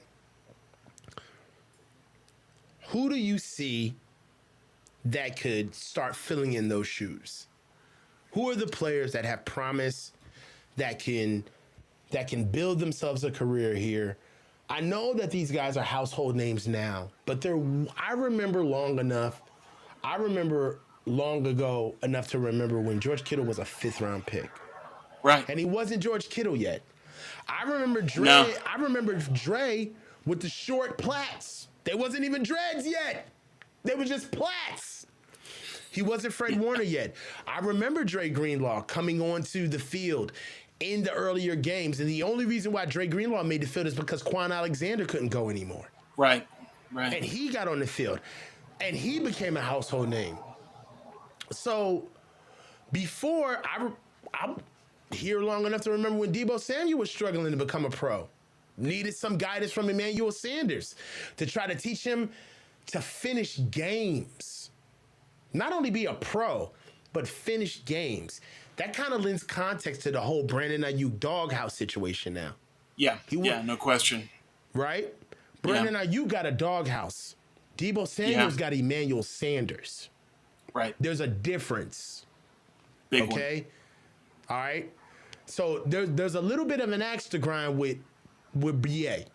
How he's looking at this team, how he's looking at how he was treated. Deebo didn't have to go through a doghouse. He didn't have to go through this huge scrutiny with the media and getting called out and being sat down, having the fans ask, why aren't you playing Deebo? Why aren't those reps that are usually customarily for Deebo, why aren't those reps being ran for him? That's a lot of stuff that BA had to do. Where when you get to the contract, when you get to the negotiation tables, you tend to take some baggage with you. But all of those guys, suffice it to say, my main point is that all of those guys were not household names until they elevated themselves. Together. Well, until they got the opportunity to prove themselves and then say, here's what I can do. Mm-hmm. And once they started to do that, then they became a household name by just executing. And the question is, okay, who do we now have that's young that can do that? And so on offense, that's Brock, and that's Aiyuk if they re-sign him, and maybe that's Pooney down the road. I think in next year's draft, that's going to be a tight end and a running back. And we'll see. I think tight end in the first, running back in the second, we'll see. On defense, Bosa is still quite young. He's still there. And then we just have to see who else is going to step up. Is D. Winters going to become part of that young core? I think that Jair, this is going to be the year where Jair establishes himself as a household name, as a guy that we can count on, a guy that delivers. And then from the draft, it's Malik Mustafa is going to have plenty of opportunity. And Renardo Green's going to have plenty of opportunity. They can be part of that core. Okay. And I think they need to re-sign Demo. I would move on from Ward, but I think that Lenore is somebody you need to invest in. And he needs to be part of that core. And then you look at it and you say, okay, we've got our safeties and we've got our corners. And that can be the cornerstone of the defense. Is the back end in the future is going to be very good. You got two great safeties. You got two great corners. That could really help your defense go to another level. And I think they will. And I think that's going to be the key. The young core, the signature of the young core is going to be the secondary. So you think we're going to be secondary led? You got Malik on defense Mustafa, because they're that good. Brown. All of those picks in that development is going to start shining through in years past. That's a good call, Tom. Yeah. Right? And on top of it, with the emergence of Nick Sorensen's the DB coach by trade. Right. If they see to develop the younger guys that we have, we may, in a sense, kind of turn into a Seattle where we run palms, we run cover three, but the strength of what we do is from the back end to the front, not the other way around. Like Legion of Boom was built on that secondary. The Niners can do the same thing. These guys have talent, and all of them are young. So I believe in that. I think that's going to be the new core defensively. Now, whether that becomes something they can do offensively, I think that a lot's going to depend on next year's draft. I think that your long-term tight end and your future running back are going to come out of next year's draft. Those are very important pieces in this offense. I agree with you. We have two interesting questions that came from Jeremy Sinkins and Lee Ving that I want to get to. Number one is Brown or Malik starting at free safety. I think that the Niners, before I let you answer this time, I'll just give my little 2 cents. I think that the Niners run interchangeable safeties. They really pride themselves on being able to give dual responsibility to both safeties. And the reason why, when we watch teams play, when we watch our defense play, you may see a customary free safety versus strong safety situation. It's because of how the offense is playing us. It's reactive.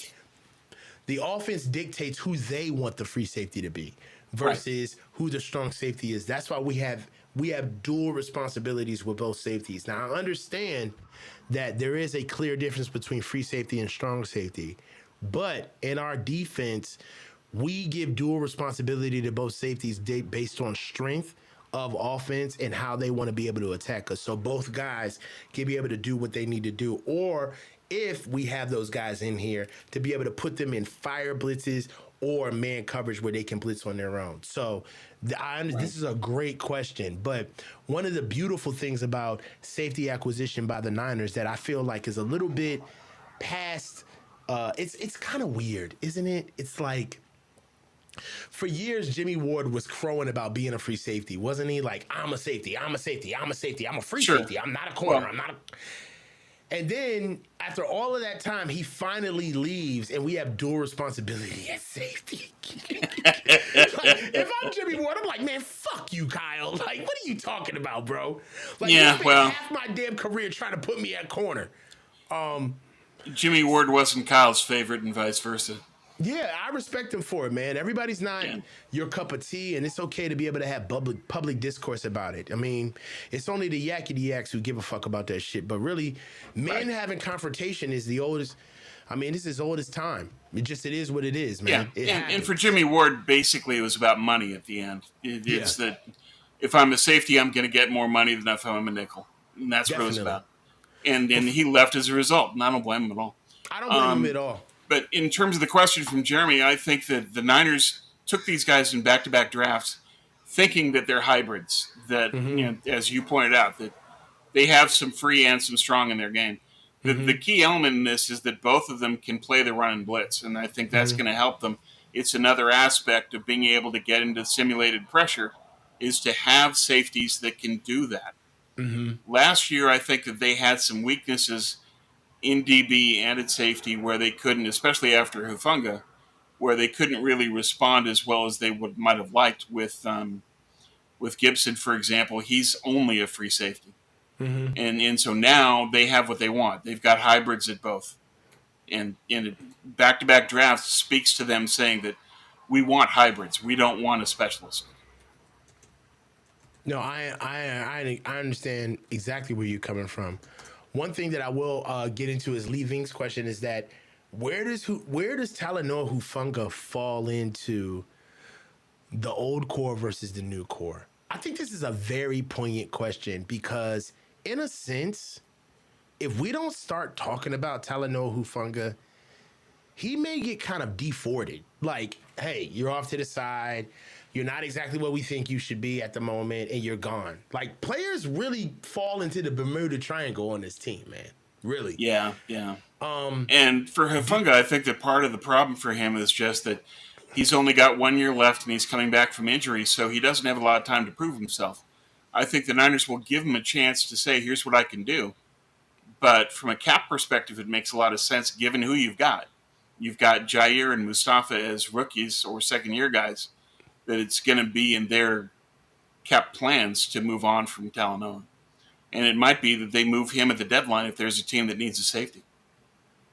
Right now, I think I'll answer this question right here. Thank you, Tom. But for Fish and Chips coach, so Logan Ryan isn't going to be signed off a ship again. If not, do we sign someone off of a train this time? Oh, man. Hey, yo, Fish and Chips is my dog. Great stuff. That's hilarious. No way. Do you think Hufanga's a part of the new core? Let's just answer that. Let's just put a bow on this right now. No, I think they're planning on moving on. Part of this is Purdy. We need to keep in mind, just as a way of measuring the impact, when Philadelphia moved players to make room for Jalen Hurts, they lost 7 starters. And that's with having one of the best GMs in the league who had rookies in the works or second year guys that could step in. There's going to be an impact, and I think that part of that is going to be felt next year, is that they're going to have to move on.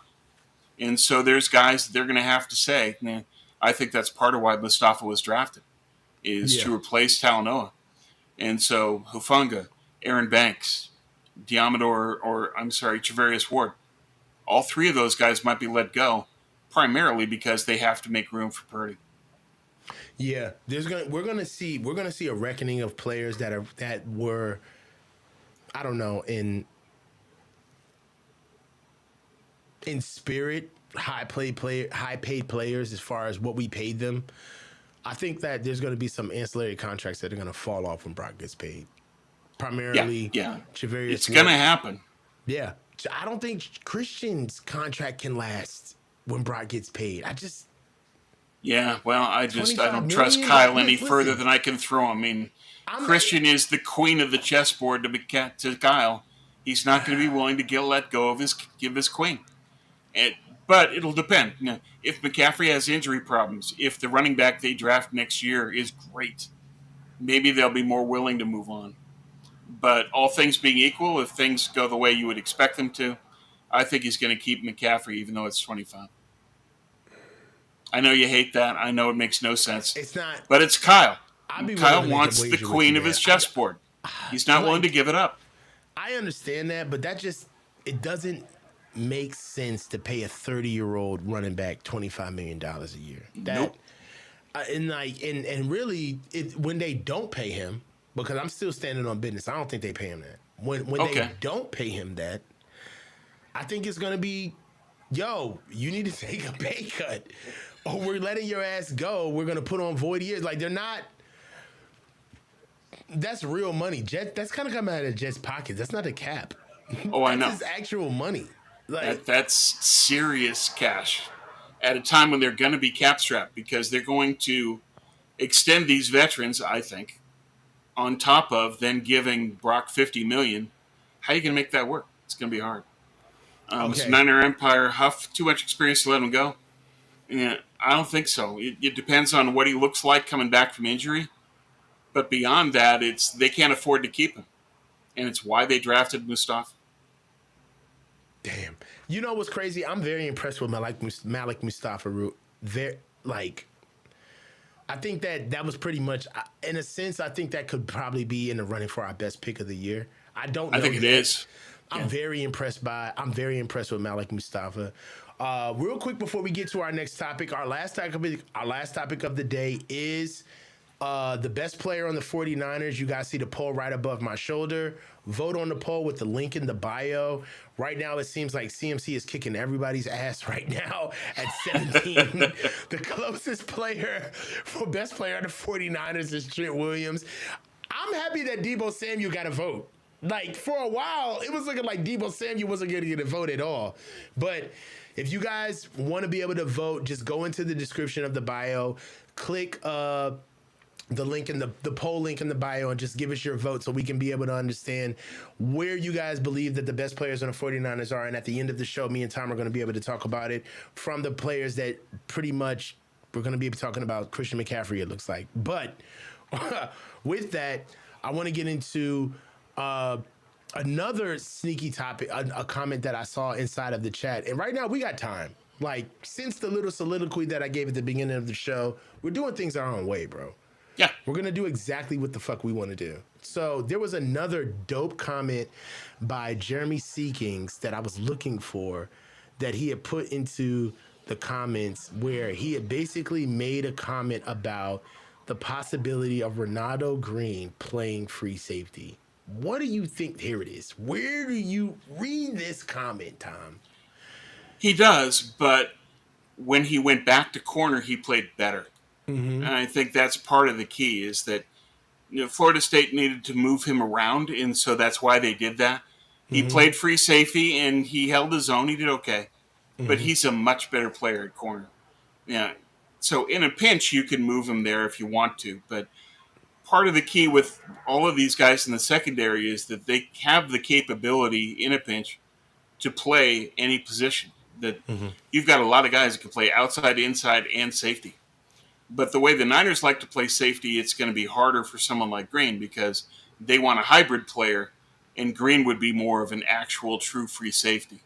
And so it wouldn't necessarily fit in the system for Green to play there. But I do think that if I had to guess right now, I would say that it's Warden Lenore on the outside because they want to establish Lenore on the outside going into next year, provided they want to keep him and let Ward go. They're going to need Lenore to be an outside player this year. And then Green goes to nickel, and then you have the two hybrid safeties. I love that. I love that look. My only thing is that excuse me, I know that sounds gross over if you have headphones on right now. I'm very sorry. But if you're if you're looking at this right now, Darrell Luter seems to be kind of like the odd man out, He's the right? backup, but you look at how many injuries there are for outside corners in the league. He'll get time. He'll play. So you think, regardless, like even having him at backup, it's a perfect Yeah, position for him to be in because he'll still get burned. yeah, he will. 'Cause you look at this, and every single year the Niners haven't had enough players at DB, and they always sign some street free agent and play him right away. Mm-hmm. This year they can finally avoid that. Now they finally have enough depth. I'm going to be interested in seeing how many players they're going to assign to DB and safety this year. I Mm-hmm. hope that it's one more than last year, and I think the Mm-hmm. talent validates that kind of a choice. Is Darrell Luter Jr. a flight risk? I mean, is he getting to the point where he's just going to run off to the hot tub every time he gets a nick or a bruise? Does We'll this find have the out. possibility of being like an injury prone guy? It's starting to look that way, but we'll see. It's this year is going to be really key for him of saying that you have to establish yourself in this pecking order Mm-hmm. because look how competitive this is. It's not just Renardo Green that's being added. It's Yadam, Rocky Sin. There's a lot of new players that are coming in that are veterans that can play right away. Mm-hmm. You need to establish your place in the pecking order, or you're going to be gone, or you're going to go to the practice squad. I don't think they'll do that with Luter. I think they'll play him, and he'll make the 53. I don't think Ambry will. I think Ambry's going to get cut. You think so? Yeah. I have I just I have something that I've been floating around on most shows that I've been doing. So I'm gonna do it with you as well. Okay. If you think that, answer me for your sneaky cut, your shocking cut of the offseason. Who is your shocking cut of training camp? If you think that Ambry Thomas, would you consider Ambry Thomas to be a shocking cut? Not really. I think that it's leaning in that direction. It's more of just Fisher cut bait time. Where with him, it's he's been a veteran for a while. You want younger players to develop on your practice squad. It doesn't make sense for Ambry to go there. So you're better off cutting him, and let's see if he can find another place to go. Shocking So cut. No, it's hard to say who's shocking from what I'm hopeful that the cut is Devondre Campbell. That's what I that's would not a love to shocking see. cut, Tom. Well, I think it would be given that he's free agent 2.2, That's etc. true. He did get signed for 2.2 million. Yeah, they put worth in him. I'll give you Yeah. that. So I think that could be a possibility. Ronnie Bell. Um, there's a lot of receivers that aren't going to make this team. I think that it's possible that they could lose some people there. Tight end, now that they've got Logan Thomas and Willis, it's possible that they cut Cam Latu. Mm-hmm. That would be tough to take given that he was picked in the third. Yeah. Ambry for You a know, seventh. I don't think anybody's given anything for Ambry. Yeah. There's a couple players that fans are really fond of trading for picks, and I don't think it'll happen. Ambry is one, and Elijah Mitchell's the other. You're not getting a pick for him. you don't think Elijah is gonna get? Yeah, I don't think Elijah's gonna get. I don't think Elijah's gonna fetch like a trade market. But Yeah. do we get worse if we lose Elijah Mitchell? It's something. Yeah, I think they need to keep him unless they think that Schrader is just incredible. But I don't. I would rather keep Mitchell than Schrader. I think Schrader is a practice squad guy. Think about this. We got Jake Brindle and Josh Dobbs both. Tanner Mordecai Brendel, is the no. Brendel knows the so. system, and he was a Pro Bowl alternate. They like him. Mm-hmm. Josh Dobbs, probably not. I don't think so. Those are interesting calls, though, but no, I don't see it. Okay. Danny Yeah. I Gray mean, was mentioned in the chat by Big Dez. I think that's a possibility, too. yeah. Danny Gray is also somebody that. Thank you for mentioning that, Tom. I think Danny Gray is on the slab, bro. He's on the Yeah. slab. Niner Empire DMV. My call-in shows are at 3 to 3:30, starting, not 30 minutes long, but either from 3 to 3:30 on Saturdays after Larry's show. I'm doing call-ins every Saturday because I want to talk to y'all.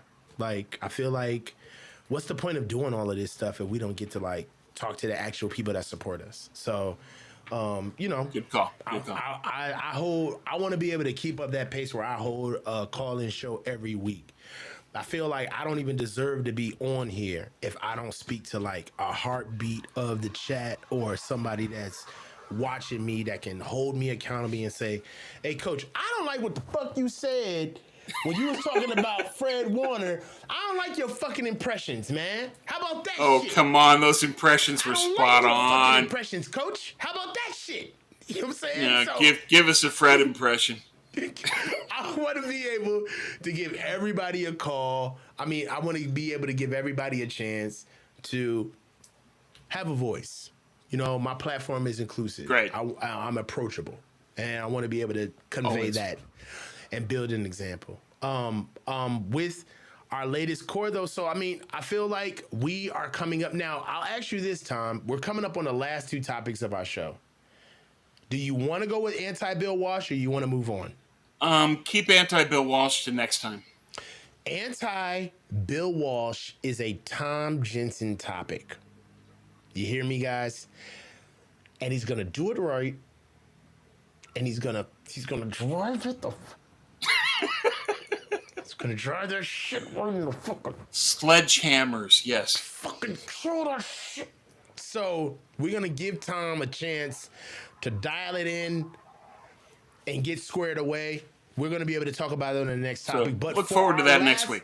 Yes, for our last topic of the show, it is time for us to do the best player poll topic results. And right now, we've been talking about this topic all day. We've been talking about it throughout the entire show. Best player on the 49ers, we've given you guys 5 choices to pick from, that whether that be Nick Bosa, CMC, Deebo Samuel, Fred Warner, and Trent Williams. The link of the poll is in the bio. You guys can dip into the bio and click on it. I'm sure that most of you have already heard me say this numerous times during the show. Please forgive me for my redundancy. I'm trying to build a fucking platform. I gotta say it for new viewers, okay? But And this is so cool. thank you, man. What we have so It's far great. is the best players on the 49ers, and thus far, the poll is done. It's not even close. I would have probably killed the link by now, but it's just so much. It's so much of a runaway. I mean, the closest player is, Jesus. I was gonna say 8 players away. Now Jesus. It's 18 to 8. Now he's 10 players away, 10 votes away. Christian McCaffrey kills in a landslide, 18 votes versus the second best player, which is Trent Williams, to 8 votes as the best player on the 49ers. I have a couple of questions surrounded around these results, Tom. Number 1, why? Number 2, how long? And for number 3, at what price? Okay? Well, 3's been answered. We know what that's. We already know the price. But there's an intrinsic price involved. Okay. It's just not the number.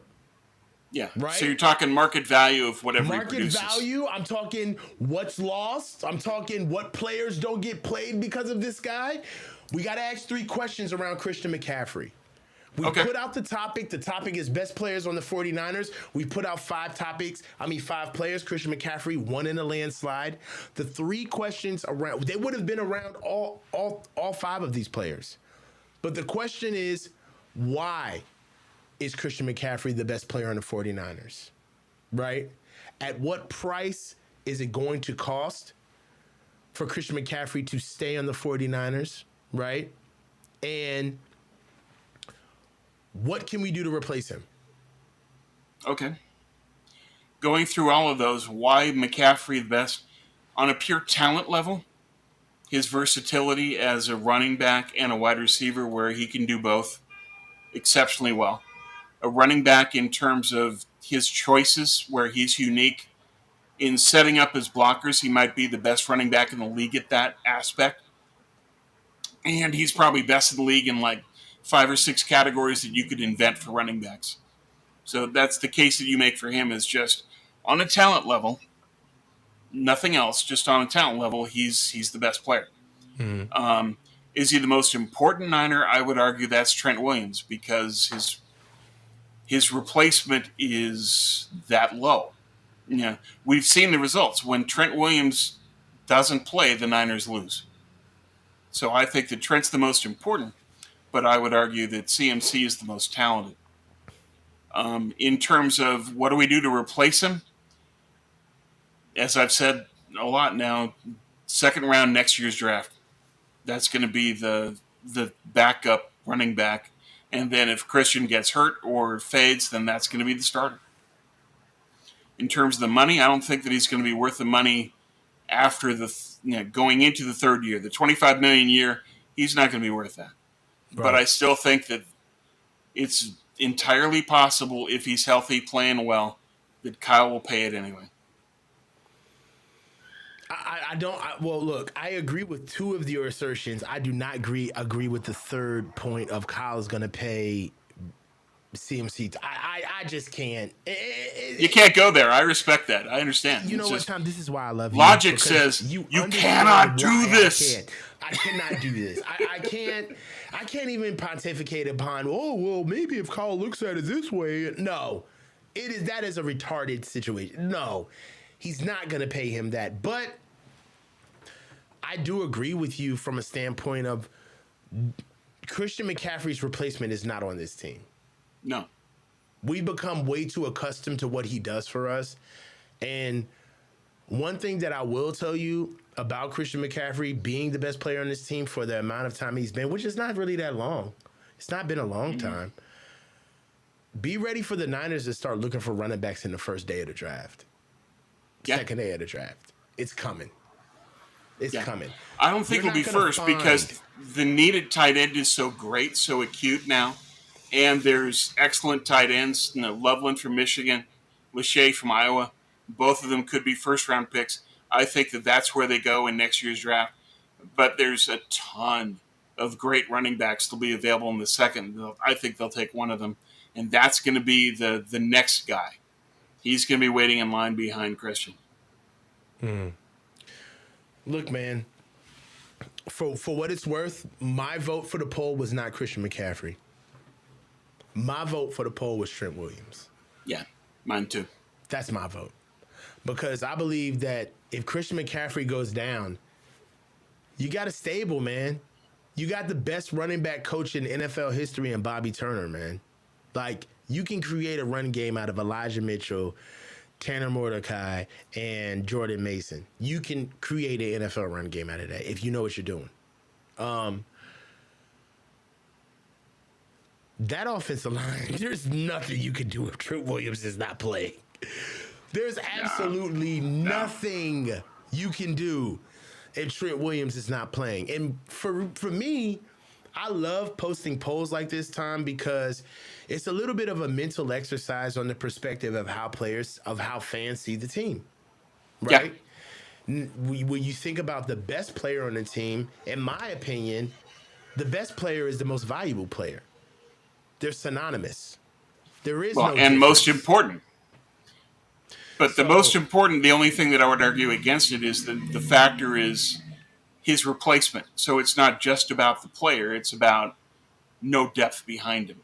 Mm-hmm. And that factors into the evaluation. But when you're talking about the most important player, you're saying, who's the guy that cannot get hurt?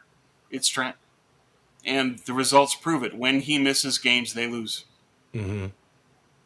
I mean, I agree with Dre right here, man. Like, if CMC goes down, that's like a bad moment, right? We're all thinking about the draft. It's like not the draft, but like the offseason. Like, oh, can he play? Is he going to be the same? Can we get him back in a couple of weeks? Like, what can we do with CMC? We still have Deebo Samuel, by the way. Okay? Yep. For me, if Trent goes down, it's just like, it's over. What are we gonna do? I mean, Jalen Moore, I guess, go out there, do what you can. Like, God bless you, man. God bless you, bro. God bless you. I mean, I'm sorry, not Tanner Mordecai. I'm sorry, Fish and Chips. Yeah, you're talking about Schrader. Yeah, Schrader. I'm sorry. I'm so sorry, Fish and Chips. Thank you for correcting me. But man, I think that there's the level of fear when the player goes out, should have answered this poll. Right? Yeah. Yeah. Like, when you see the blue tent go up, who do you not at all costs want to see go in that tent out of this 5 players? And that's the best player on this team. Yeah. Hands down. Yeah. And for me, Trent Williams going into the blue tent would worry me a lot more than anybody, any one of these players going into the blue tent. And I want to hear from the chat, man. Like, tell me if I'm tripping. Tell me if you think I'm tripping. Like, yo, Coach, I think you're dumb as shit. I don't agree with you. You and Tom are assholes. Like, tell us now.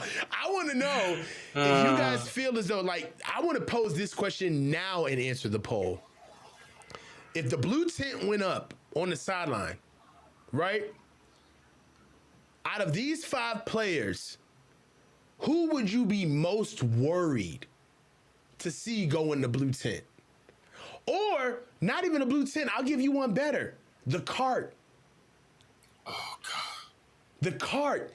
If the cart came out of these 5 players, who would you be absolutely dejected to see get on the cart and get wheeled off the field? Who's that? I wouldn't even be able to see it because my head would be in my hands the entire time. I'd be, oh my God, beside myself. Myself.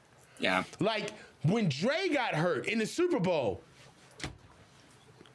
I was like, you gotta be fucking kidding me. Yeah. Are you serious? Yeah. If you had, Daniel Allen just, hey. Hold on.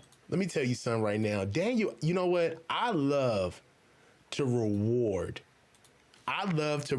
ingenuity. I love people that think outside the box. I really love it. You know, when I coached, if I had a kid that said, Coach Ike, I don't know what the fuck you talking about. I think we should do it this way. My ego was at the door. I automatically would say, you know what? That's a great idea. We should try that. And you know who I just added to the best players on the 49ers, Tom? Brock motherfucking Purdy. Because I stepped in it. I just said, if there was a player that the cart had to come out for, who would you be most worried about? And my man, Daniel Allen, stepped outside the lexicon and said, you know what, Coach? Fuck your 5 players. Brock would worry. Brock would send that type of fear down my spine if the cart came out. Are we looking at the fact that because of how the NFL is built, we're just going to have to start considering Brock the best player on our team regardless? I don't think he is the best player, but you can use the same argument you did with Trent, that if Brock goes down to a season-ending injury and then you're saying, okay, we're going to have the Pastronaut as our quarterback, season over. It is. Mm-hmm. So in both of those cases, if Trent goes down for the year, if Purdy goes down for the year, the season is over, kaput.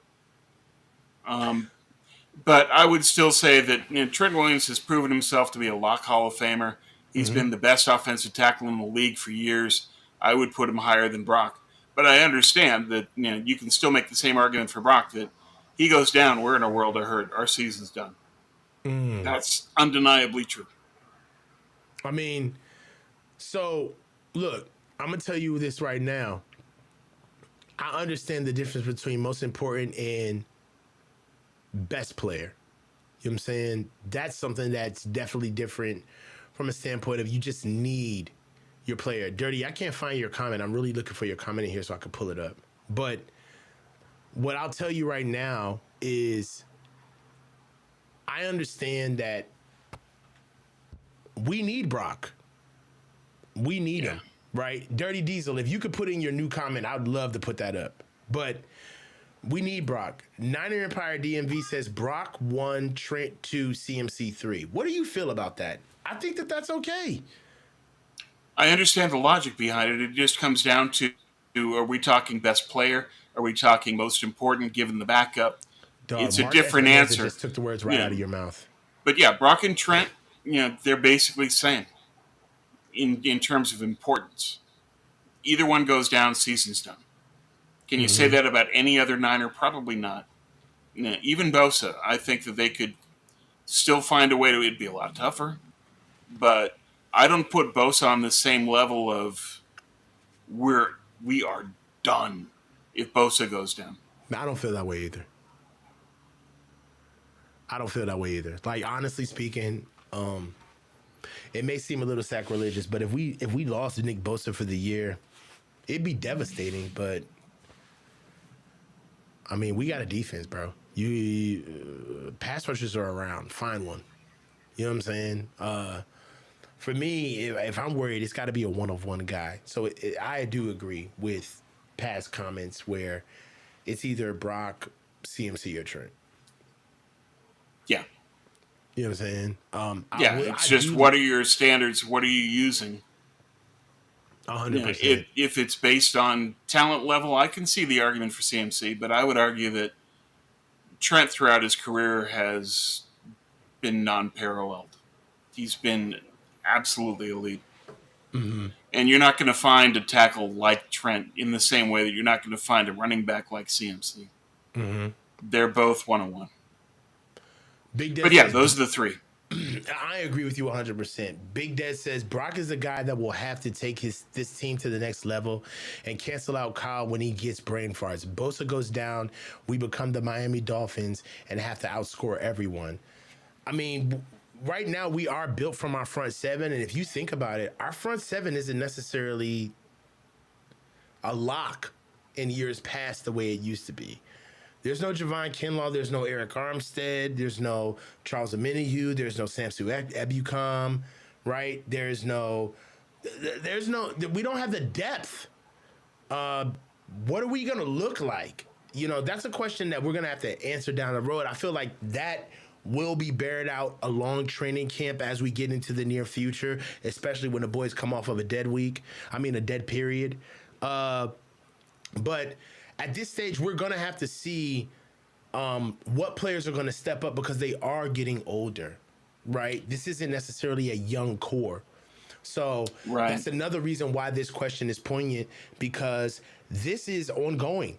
This is a living and breathing document. This will change, right? I know right now that CMC is whooping basically the entire field. You know what? And I'm looking at you. Where's my man at who brought it up? Who's my guy who brought up the Brock product? Who brought up Brock? I forgot it. Daniel, you didn't even go into the link and vote for Brock. I put Brock on the poll. Well, he might have already voted, though. Damn it, Daniel. Get in. Somebody get in there and vote for Brock. I didn't do all that work. Get in there and vote for Brock and give him one. Give Brock a stinky, measly vote. All right, Debo got a vote. Brock can't get a vote? That's crazy. Do you want me to go into the link in the bio and vote for Brock? This is getting kind of bad, man. Okay. I want to pull this from the quotes. Dave Barclay, good guy, and a great fan. What did we do different to stop the run this year? I think the key to that, Dave, is not going to be linebacker or defensive line. It's going to be the answer Kyle gave after they got burned for a couple of weeks in the run game. The secondary has to fill in the wide nine. And I think that's where they put their emphasis. Malik Mustafa, great against the run. Renardo Green, great against the run. That's where the run defense is going to come from. We don't think of it because they're not that big, but in terms of the schemes that they're going to play, when they're in wide nine, those secondary guys are going to have to come up. And it's part of the reason that those two were drafted early is because they can stop the run. That's where the run defense is going to improve most, is the contribution from the secondary. And that's Jair, Mustafa, Green. All of them are going to be there playing well. Yeah, agreed. I think that that is the next level. I think the next level is you got to follow the youth. You got to follow the development. And, things, I don't feel bad about this. We should be able to talk about the D-line with youth and with development, but what has Drake Jackson done? Nothing. Robert Bill, I hate to We do haven't this to seen you, much. but we haven't seen much. And I'm being fair to Robert Bill. He has not been here long. He just got here, all right? But, Rob, Yeah, you yeah. Well, nothing this is yet. this is the now or never camp for all these second year guys who got redshirted. Especially on the D So line. yeah, D line, especially with Beal, and let's see what Clea Davis can do. That's kind of grouped in with them, and Drake, and what's going to happen with Winters, and what's going to happen with Jalen Grant. We'll see. Yeah, Robert Beal was hurt, yeah, but he's still going to have to show out. These guys are in the do or die mode, and Luter's part of that too. And I would add Sam Womack is part of that and in danger. That there's a lot of guys now that this is a deeper group, especially in the secondary. DB's going to get a lot harder to make the team. I like that though, Tom. We need to raise the Me too. floor. We need that. We We do. need that. I like it when guys are struggling to make the team. I like it when we're. I'll put it like this, Tom. There's small things that kind of like virtue signal towards what the team is going to be like throughout the season. And this ain't gonna stop. We're gonna be here next Wednesday, right? Always. Tom, in 2 months from now, if we are not arguing about camp position battles, that's bad for this team. Yeah. This team needs competition. It We needs need that whole competition group. in the worst way right now, bro. Yeah, because our entire backup structure, just normally that's part of the infrastructure and strength of a team. For this team right now, it's a question mark because we redshirt everybody, so we don't know what we have in the second year guys, and the rookies we'll see. It's work in progress. So yeah, we don't know, but this year's draft is going to have to come through. Otherwise, they're going to be behind the ball far too much. That these guys have to plug in as guys that can step up and play well, and hopefully they can. But this draft and especially next year's draft are going to be vital in getting the Niners back to where they need to be so that they can finally recover from the Lance trade and recover from all the blown picks and get back to a team that's fully stocked. I agree with you. Tom, it's been another good one. How do you Great feel stuff, about Coach. This one, was so man? much fun. This was great. 2 hours in, dog. Yeah. It didn't seem like it at all. Feeling good, man. Hey, look, we kept a steady barrage of fans in here and supporters. And again, man, we started out the stream the way we're going to close it. This is our shit. This is our platform. We're going to keep our platform. We're going to keep our content here. What we have to say about the Niners, good, bad, or indifferent, we're going to keep it here. Okay? And we're going to give each other our flowers when we make our original narratives and our takes. Because a lot of times we get lumped into groups and our intellectual property and what we do and the work that we pace through in order for us to even show that we deserve to be on this platform and the outreach that we do, it kind of dies on the vine when you're just a guest. You know what I'm saying? But Yeah. I feel like I want to start something new here. I want to be able to be inclusive. There's only 54 people watching this right now. We got up to 70 at one point. I want to build this channel. All right? And I know that out of the 53, there's probably 20 of you that don't fuck with us. And that's okay. We want the feedback. We want the constructive criticism. We ain't ducking no smoke. We respond to it. Yes, we want to get better. We want to give you guys the content you deserve. And we want the support back because we treating y'all right. We're not just getting up here pressing record. We're giving you the best we got. All right? And that's what I feel like. We can't be in the building all the time. I'm going to camp in 2 months, but we can't be in the building. We don't get the credibility of just sitting at Kyle's beck and need and just answering his questions or sitting on the sidelines and saying what we saw at practice. We got to take another step. And for us, We got to figure out a way how to insulate that, package it, put an infrastructure around it, and push it out to the masses as something different. Because we're more than guests. And something valuable, something that you get value and information and entertainment from. This is for you 100%. guys, and we're both committed to making sure that we give you the best that we've got. We try to think it through. We work hard. Coach is doing so much work on taking this platform to a higher level. It's great stuff. So it's I just rock with y'all, man. it's an honor to be a part of this, and I'm thrilled to be a part of it to help it grow. Hey, man, we love Tom. You my guy. You know You what too, I'm saying? Coach. You too, man. Through thick and thin, you my man. My supporters, the people that are checking for me, man, the people that are clicking on my videos, coming in here, correcting me, killing me about my voice, about my noise and my volume on my mic that is too low or too loud. I love all of it. I love all of it. This is not what it was. This was not the channel when I first started over a year ago, almost a year ago. This wasn't what it was. And I'm gonna tell you this right now. A year from now, this shit gonna be way better than what it is now. You Right. think this is good? Wait another year. I'm coachable. No pun intended, man. This is the coach, Tom Jensen. Stay low and keep your feet. Have a good one, guys.